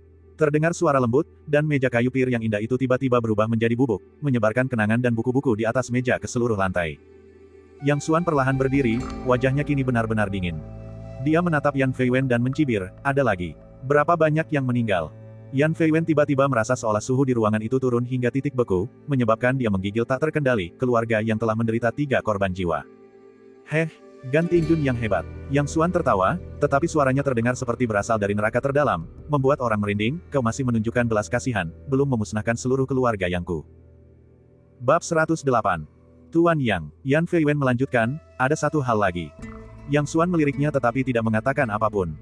Yan Feiwen ragu sejenak, lalu menggertakkan giginya dan berkata, murid tertua guru Gan bernama Qi Feng. Dia berhenti sejenak, tampak masih agak tidak percaya, Qi Feng pergi bersama guru Gan, dan saat kembali kali ini, dia sudah memasuki alam bawaan. Yang Xuan menyipitkan matanya. Yan Feiwen kembali menangkupkan tangannya dan berkata sambil tersenyum masam, ayahku telah mengirim pesan bahwa Qi Feng akan segera menjadi pelindung negara Yan yang baru. Yang Xuan tetap tidak berkomitmen. Ada satu hal lagi, Yan Feiwen menghela napas, tampak sangat sedih, ayah telah bersiap untuk mengangkat kakakku sebagai putra mahkota dan aku sebagai pangeran Wu, dan aku akan segera pergi ke wilayah kekuasaanku untuk mengambil jabatanku. Setelah selesai berbicara, dia menghela napas panjang. Dengan putra mahkota yang sudah ditetapkan, ia tidak lagi ditakdirkan untuk naik tahta. Semua perjuangan hidupnya lenyap seperti mimpi. Pukulan seperti itu sangat berat. Setelah meninggalkan kediaman Yan Feiwen, Yang Xuan tanpa ragu langsung kembali ke keluarga Yang. Meskipun sudah larut malam, keluarga Yang masih dijaga ketat. Yang Xuan tidak mengganggu murid-murid lainnya dan langsung pergi ke kediaman Yang Qingshan. Saat ini, Yang Qingshan terbaring di tempat tidur, wajahnya pucat, dan terdapat sedikit bercak darah di antara bibirnya. Di sampingnya, Yang Jiaxue, dengan wajah penuh kekhawatiran, melayaninya dengan lembut, menyuapi Yang Qingshan obat yang ada di tangannya. Jiaxue, sebaiknya kau istirahat dulu, kata Yang Qingshan lemah setelah menghabiskan obatnya. Tidak, ayah, aku tidak mengantuk. Aku akan tetap di sini bersamamu. Air mata menggenang di mata Yang Jiaxue. Melihat kondisi ayahnya saat ini, dia berharap bisa menggantikan posisinya. Keluarga yang kini berada dalam situasi genting, satu kesalahan kecil saja bisa mendatangkan bencana bagi mereka. Hanya orang itu yang bisa menyelesaikan dilema ini. Bayangan seseorang muncul di benaknya. Di mana kau? Apa kau tahu kita tidak bisa bertahan lebih lama lagi? Gumam Yang Jiaxue pada dirinya sendiri, matanya memerah. Jiaxue. Tiba-tiba, sebuah suara terdengar dari belakangnya. Yang Jiaxue terkejut, dan ekspresi tidak percaya muncul di wajahnya. Dia perlahan berbalik dan melihat seorang pria berpakaian putih tersenyum padanya. Yang Xuan, kau, Yang Jiaxue memanggil, tetapi tiba-tiba merasa seperti ada sesuatu yang menyumbat tenggorokannya, dan dia tidak bisa lagi berbicara. Namun, air mata di wajahnya tak bisa lagi dihentikan. Yang Xuan tersenyum dan melangkah maju, menepuk bahunya dengan lembut sebelum mengalihkan pandangannya ke Yang Qingshan, yang sedang berbaring di tempat tidur. Yang Qingshan menatap Yang Xuan dengan campuran rasa terkejut dan gembira. Pada saat itu, ia tiba-tiba merasa bahwa tekanan luar biasa yang selama ini menimpanya telah lenyap dalam sekejap. Barulah pada saat itulah dia tiba-tiba menyadari betapa pentingnya Yang Xuan bagi keluarga Yang. Tetua, Yang Qingshan berusaha untuk bangun. Yang Xuan dengan lembut menekan tubuhnya, paman kedua, jangan bergerak, biarkan aku mengobati lukamu dulu. Yang Qingshan menggelengkan kepalanya dan menggertakkan giginya, berkata, cedera saya tidak perlu dikhawatirkan. Sekarang keluarga Yang. Dia sangat ingin memberitahu Yang Xuan tentang kesulitan yang sedang dihadapi keluarga Yang saat ini. Yang Xuan tersenyum tipis, dan tangan kanannya yang diletakkan di bahu Yang Qingshan sudah bercahaya hijau, tidak perlu berkata apa-apa, aku sudah tahu. Yang Qingshan merasakan energi hangat dan menenangkan mengalir ke tubuhnya melalui tangan Yang Xuan. Seketika, semua rasa sakit di tubuhnya menghilang, luka-lukanya mulai sembuh, dan bahkan cedera internalnya pun berangsur-angsur pulih. Setelah beberapa saat, Yang Xuan menarik tangan kanannya, bagaimana perasaanmu? Yang Qingshan menatap kosong ke arah Yang Xuan, metode ajaib ini jauh melampaui imajinasinya. Namun, mengingat Yang Xuan telah menyelamatkan ibunya saat itu, tidak mengherankan jika dia hanya terluka. Setelah Yang Qingshan berganti pakaian, pucatnya wajahnya benar-benar hilang, bahkan luka-luka di tubuhnya pun lenyap. Ia tampak seolah-olah tidak pernah terluka sama sekali. Melihat ayahnya tampak begitu bersemangat, Yang Jiaxue sedikit menutup mulutnya, wajahnya penuh dengan rasa tidak percaya. Dia kehabisan kata-kata untuk menggambarkan pemandangan ajaib ini. Jiaxue, kapan kau tiba? Tanya Yang Xuan. Aku tiba beberapa hari yang lalu. Yang Jiaxue menatap kosong ke arah Yang Xuan, menjawab tanpa sadar. Yang Xuan tidak berbicara lagi padanya, dan menoleh ke Yang Qingshan, ceritakan padaku tentang situasinya. Meskipun dia telah mempelajari beberapa informasi dari Yan Feiwen, dia masih perlu bertanya kepada Yang Qingshan untuk detailnya. Yang Qingshan ragu sejenak, lalu matanya berkilat penuh kebencian. Setelah Yang Qingshan selesai berbicara, Yang Xuan tidak lagi mampu menahan niat membunuhnya. Qi Feng, murid tertua Gan Tingjun, adalah seorang ahli di alam bawaan. Yang Qingshan terluka parah, dan 3 murid keluarga yang meninggal dunia. Tetua, Qi Feng datang ke sini untuk membela putra mahkota, lanjut Yang Qingshan. Oh, bagaimana kau tahu? Tanya Yang Xuan. Sebelum Qi Feng bertindak hari itu, dia menyebutkan bahwa tetua tertinggi telah melukai pangeran pertama, kata Yang Qingshan. Aku angkat bicara untuk membantah, tetapi aku terluka. Beberapa murid terbunuh di tempat oleh Qi Feng saat mencoba melindungiku. Saat dia berbicara, kebencian terpancar di matanya. Hari ini, salah satu anak buah Qi Feng datang untuk menyampaikan pesan, menginstruksikan keluarga yang saya untuk menyiapkan hadiah yang berlimpah dan pergi ke kediaman Qi Feng besok untuk merayakan ulang tahunnya. Merayakan ulang tahunnya, Yang Xuan mencibir. Dia tidak perlu merayakan ulang tahunnya. Yang Qingshan terkejut mendengar ini. Tetua, Qi Feng, dia. Meskipun dia membenci Qi Feng bagaimanapun juga adalah seorang ahli kultivasi bawaan, dan akan segera menjadi kepala penjaga Baruyan. Jika Yang Xuan membunuhnya, kemungkinan besar akan menimbulkan masalah besar. Meskipun ia memiliki kepercayaan penuh pada Yang Xuan, ia tidak boleh lupa bahwa ia juga memiliki seorang guru yang namanya hanya pernah ia dengar tetapi belum pernah ia temui secara langsung. Tidak perlu berkata apa-apa lagi. Pikiranku sudah bulat, Qi Feng ini harus mati. Yang Xuan mencibir. Dia tahu apa yang ingin dikatakan Yang Qingshan, tetapi jika dia membiarkan Qi Feng pergi kali ini, maka banyak orang akan menginjak-injaknya di masa depan. Oleh karena itu, Qi Feng harus mati, dan tidak hanya harus mati, tetapi dia harus mati di depan umum. Yang Xuan ingin semua orang melihat bahwa tidak seorang pun di keluarga Yang-nya boleh disakiti. Siapapun yang berani menyentuh keluarga Yang akan mati. Setelah berpesan kepada Yang Qingshan agar tidak menyebarkan berita kepulangannya untuk sementara waktu, Yang Xuan langsung pergi ke halaman rumahnya. Dengan suara berderit, dia perlahan mendorong pintu hingga terbuka dan melangkah masuk ke dalam ruangan. Siapa? Sebuah teriakan kaget terdengar dari kegelapan. Ini aku. Yang Xuan tersenyum, dia sudah mengenali suara Xiao Mei. Tuan, seru Xiao Mei kaget. Sesaat kemudian, lampu menyala, menerangi Xiao Mei yang hanya mengenakan pakaian dalam, dan Xiao Dai yang setengah tertidur. Tuan, benarkah itu Anda? Seru Xiao Di, air mata kegembiraan menggenang di matanya yang indah. Tanpa pikir panjang, dia melompat dari tempat tidur dan bergegas ke pelukan Yang Xuan. Xiao Mei juga sangat gembira, matanya memerah. Baiklah, aku sudah kembali, kenapa kau menangis? Yang Xuan dengan lembut menepuk punggung Xiao Dai. Melalui pakaian dalamnya yang tipis, dia bisa merasakan kecantikan itu gemetar dalam pelukannya. Tuan, jika Anda tidak segera kembali, Anda tidak akan pernah melihat kami lagi. Xiao Di masih menangis, seolah dipenuhi dengan keluhan yang tak berujung. Sekarang sudah baik-baik saja. Yang Xuan menepuk kepalanya. Aku sudah kembali. Semuanya sudah berakhir. Meskipun ia tersenyum, hatinya sedingin es. Bahkan Xiao Di dan Xiao Mei pun seperti ini, yang menunjukkan betapa gentingnya situasi yang dialami keluarga Yang. Guru, Anda tidak tahu betapa takutnya saya dan adik saya untuk keluar rumah beberapa hari terakhir ini, kata Xiao Di sambil menangis terseduh-seduh. Kenapa? Yang Xuan menatap Xiao Mei. Xiao Mei dengan lembut menyeka air mata dari sudut matanya. Murid guru Gan telah menyebarkan kabar bahwa pedagang di Yanjing tidak diperbolehkan menjual barang apapun kepada murid keluarga Yang saya.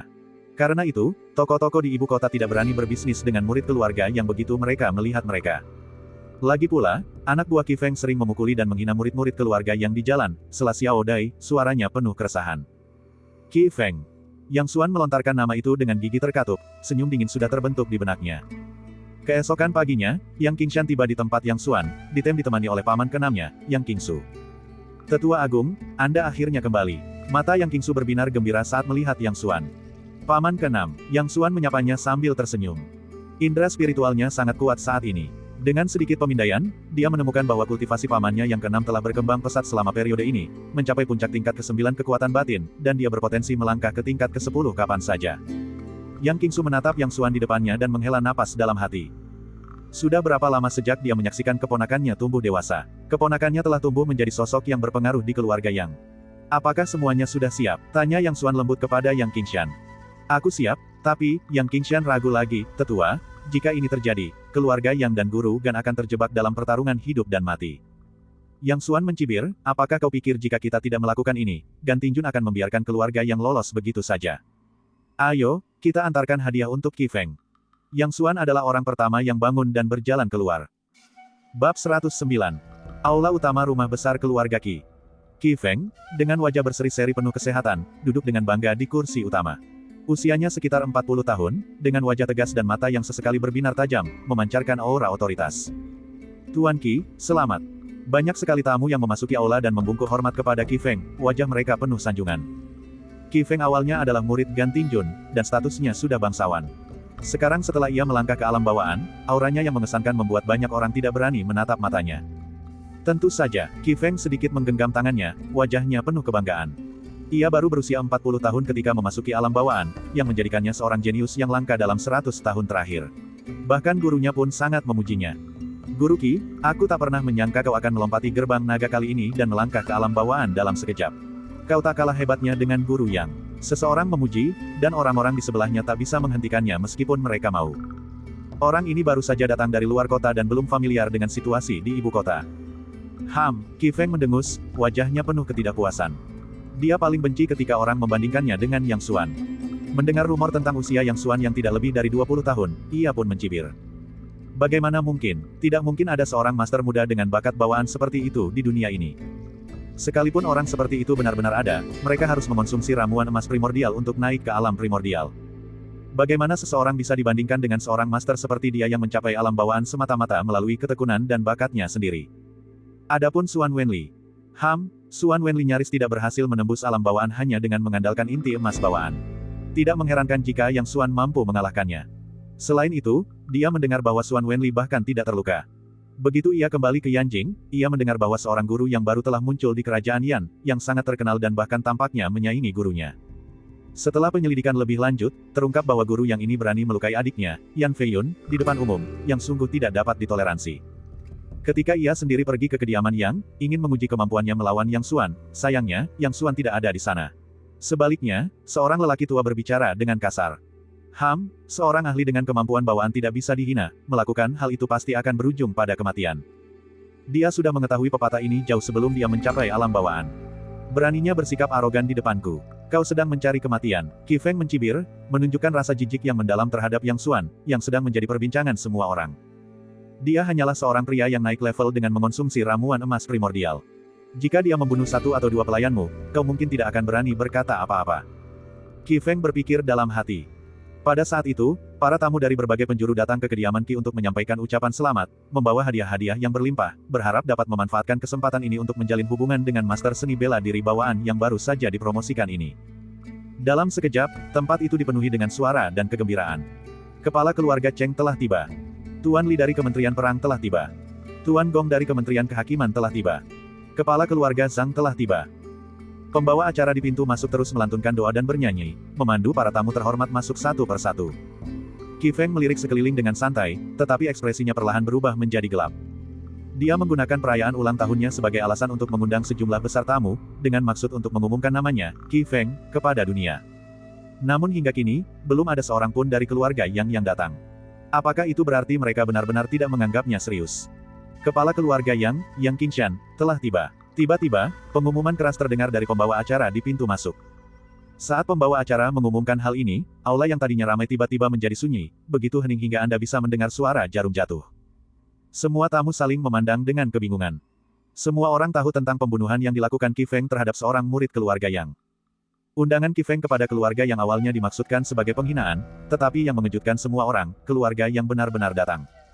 Mungkinkah keluarga yang telah mengalah dan tunduk kepada Qi Feng? Seseorang berspekulasi. Aku menduga tuan yang belum berani menunjukkan wajahnya, membiarkan keluarga yang ditindas. Dia pasti bersembunyi.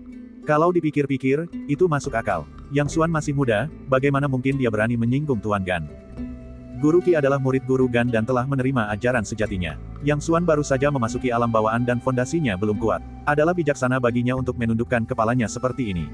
Kurasa begitu. Guru yang mampu mengalahkan Guru Xuan Wen di depan umum hari itu, jadi kemampuan bela dirinya sungguh luar biasa. Guru Qi mungkin bukan tandingannya. Lalu kenapa? Apa dia pikir dia bisa menandingi Tuan Gan? Seperti kata pepatah, kamu harus mempertimbangkan pemiliknya sebelum memukuli anjing. Bahkan jika Tuan Qi bukan tandingannya, apa dia pikir dia bisa membalikkan keadaan melawan Tuan Gan? Kau berani-beraninya menyebut Guru Qi anjing. Kau akan mati.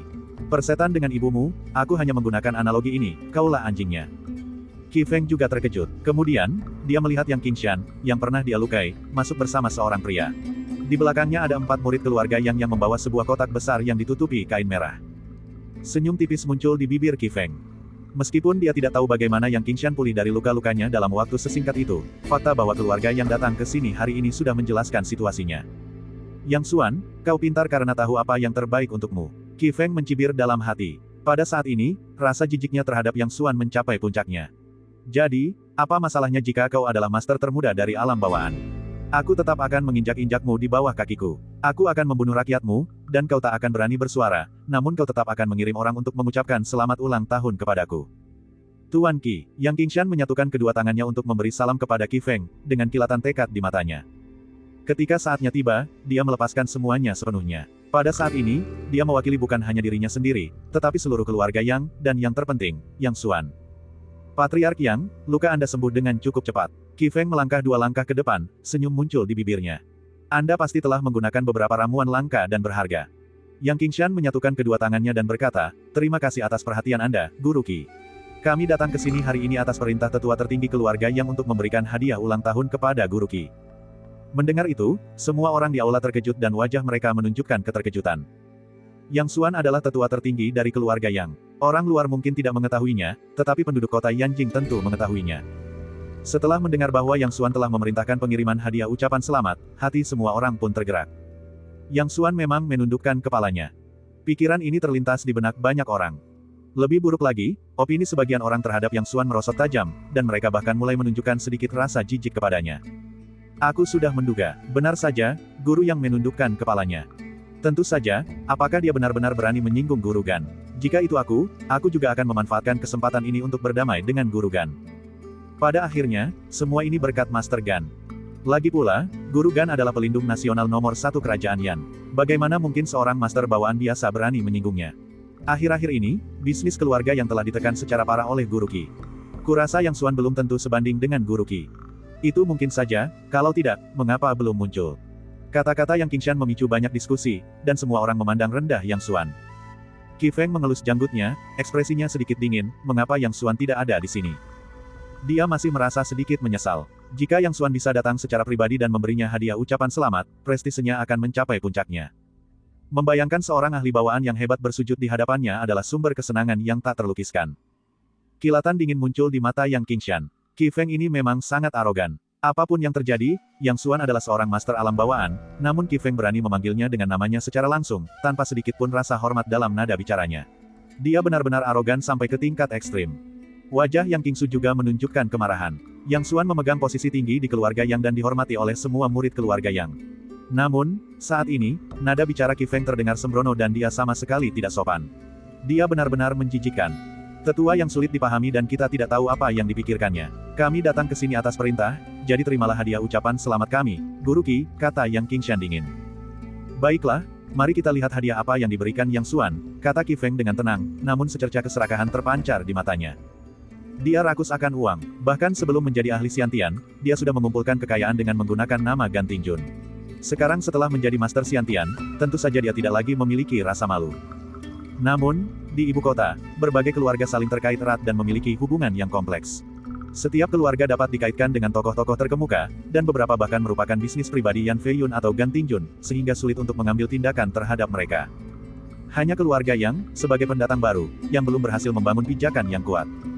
Ini juga merupakan tujuan mendasar beliau dalam menekan bisnis keluarga Yang. Yang Qingshan dan Yang Qingsu saling bertukar pandang, lalu mundur sedikit. Di belakang mereka, 4 murid keluarga Yang melangkah maju 2 langkah dan meletakkan kotak besar itu di tanah.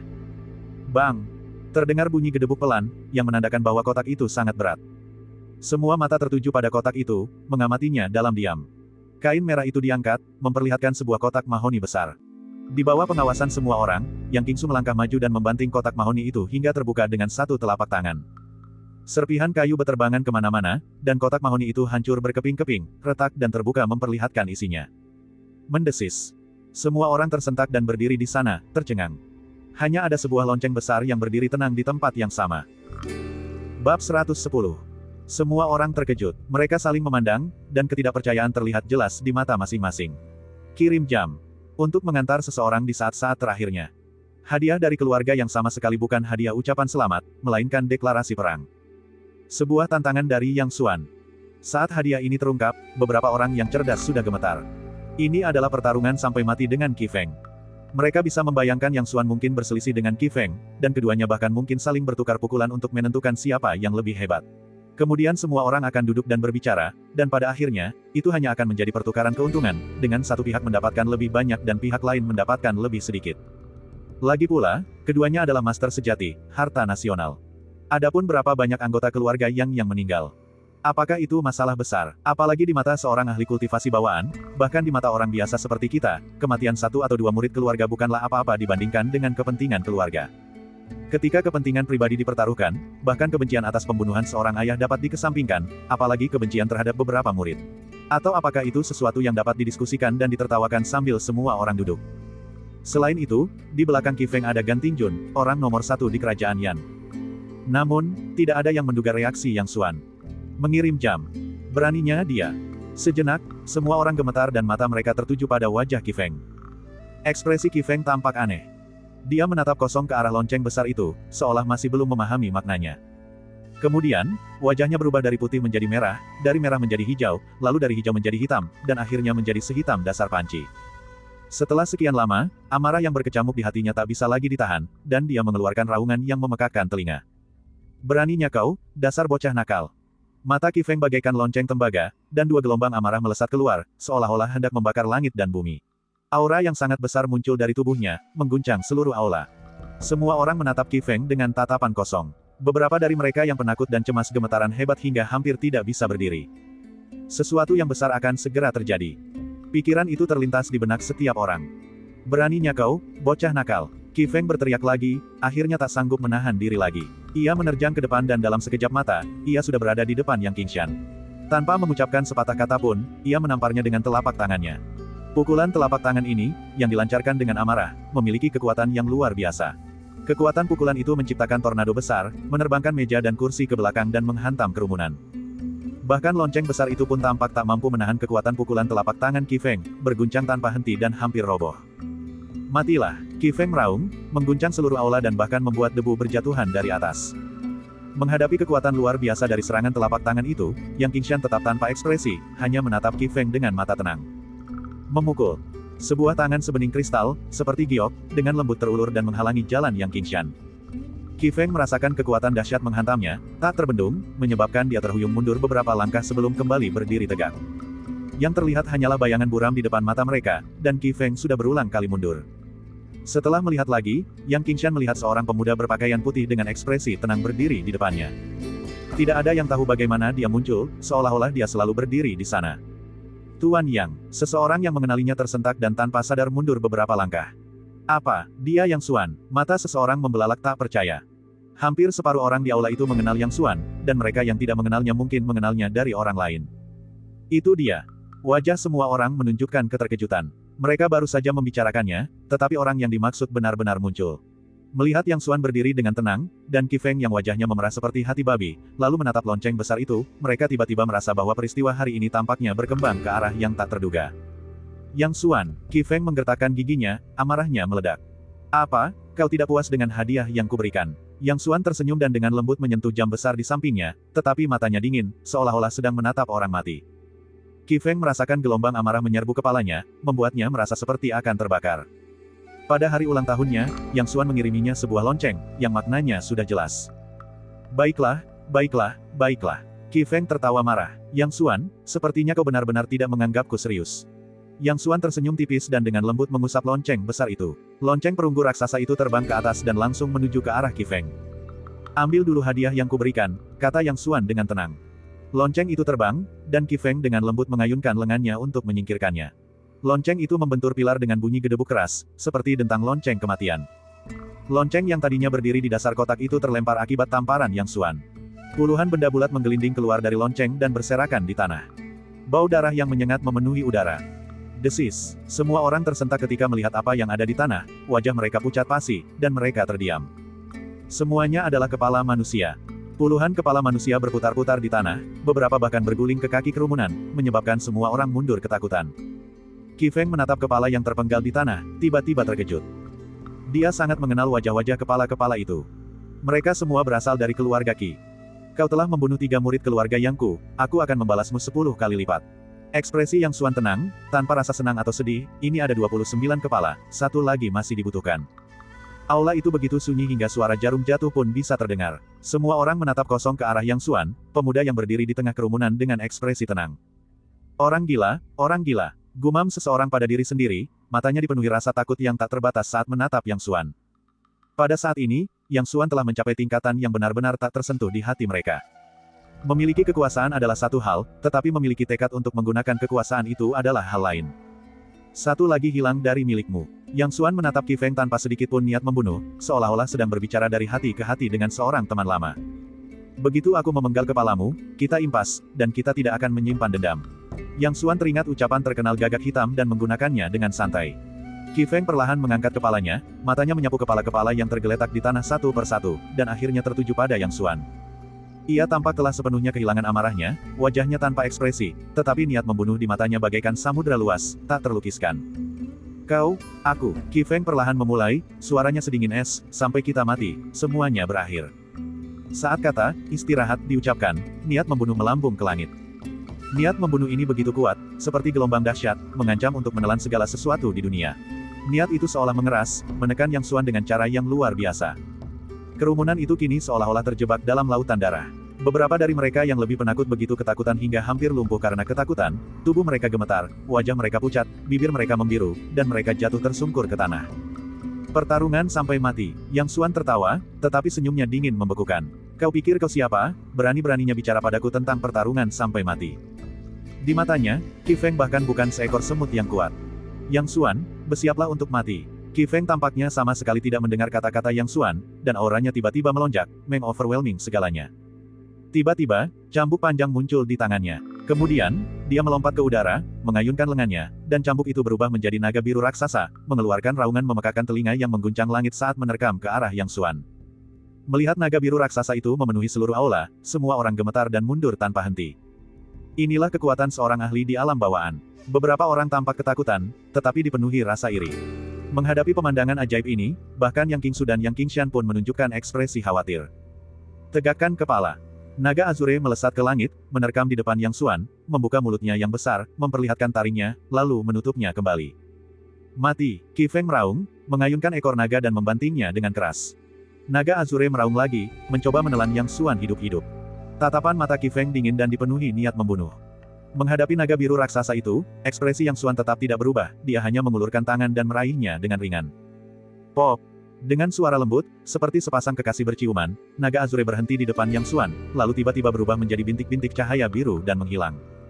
Bagaimana ini mungkin? Mata Qi Feng terbelalak, wajahnya penuh ketidakpercayaan. Jurus ini adalah teknik mematikan dari teknik cambuk raungan naga yang diwariskan kepadanya oleh gurunya. Ketika naga Azure muncul, ia dapat memanfaatkan kekuatan langit dan bumi, memikat pikiran orang, dan kekuatannya sangat besar. Namun, Yang Xuan dengan mudah menghancurkannya, bagaimana mungkin dia tidak terkejut?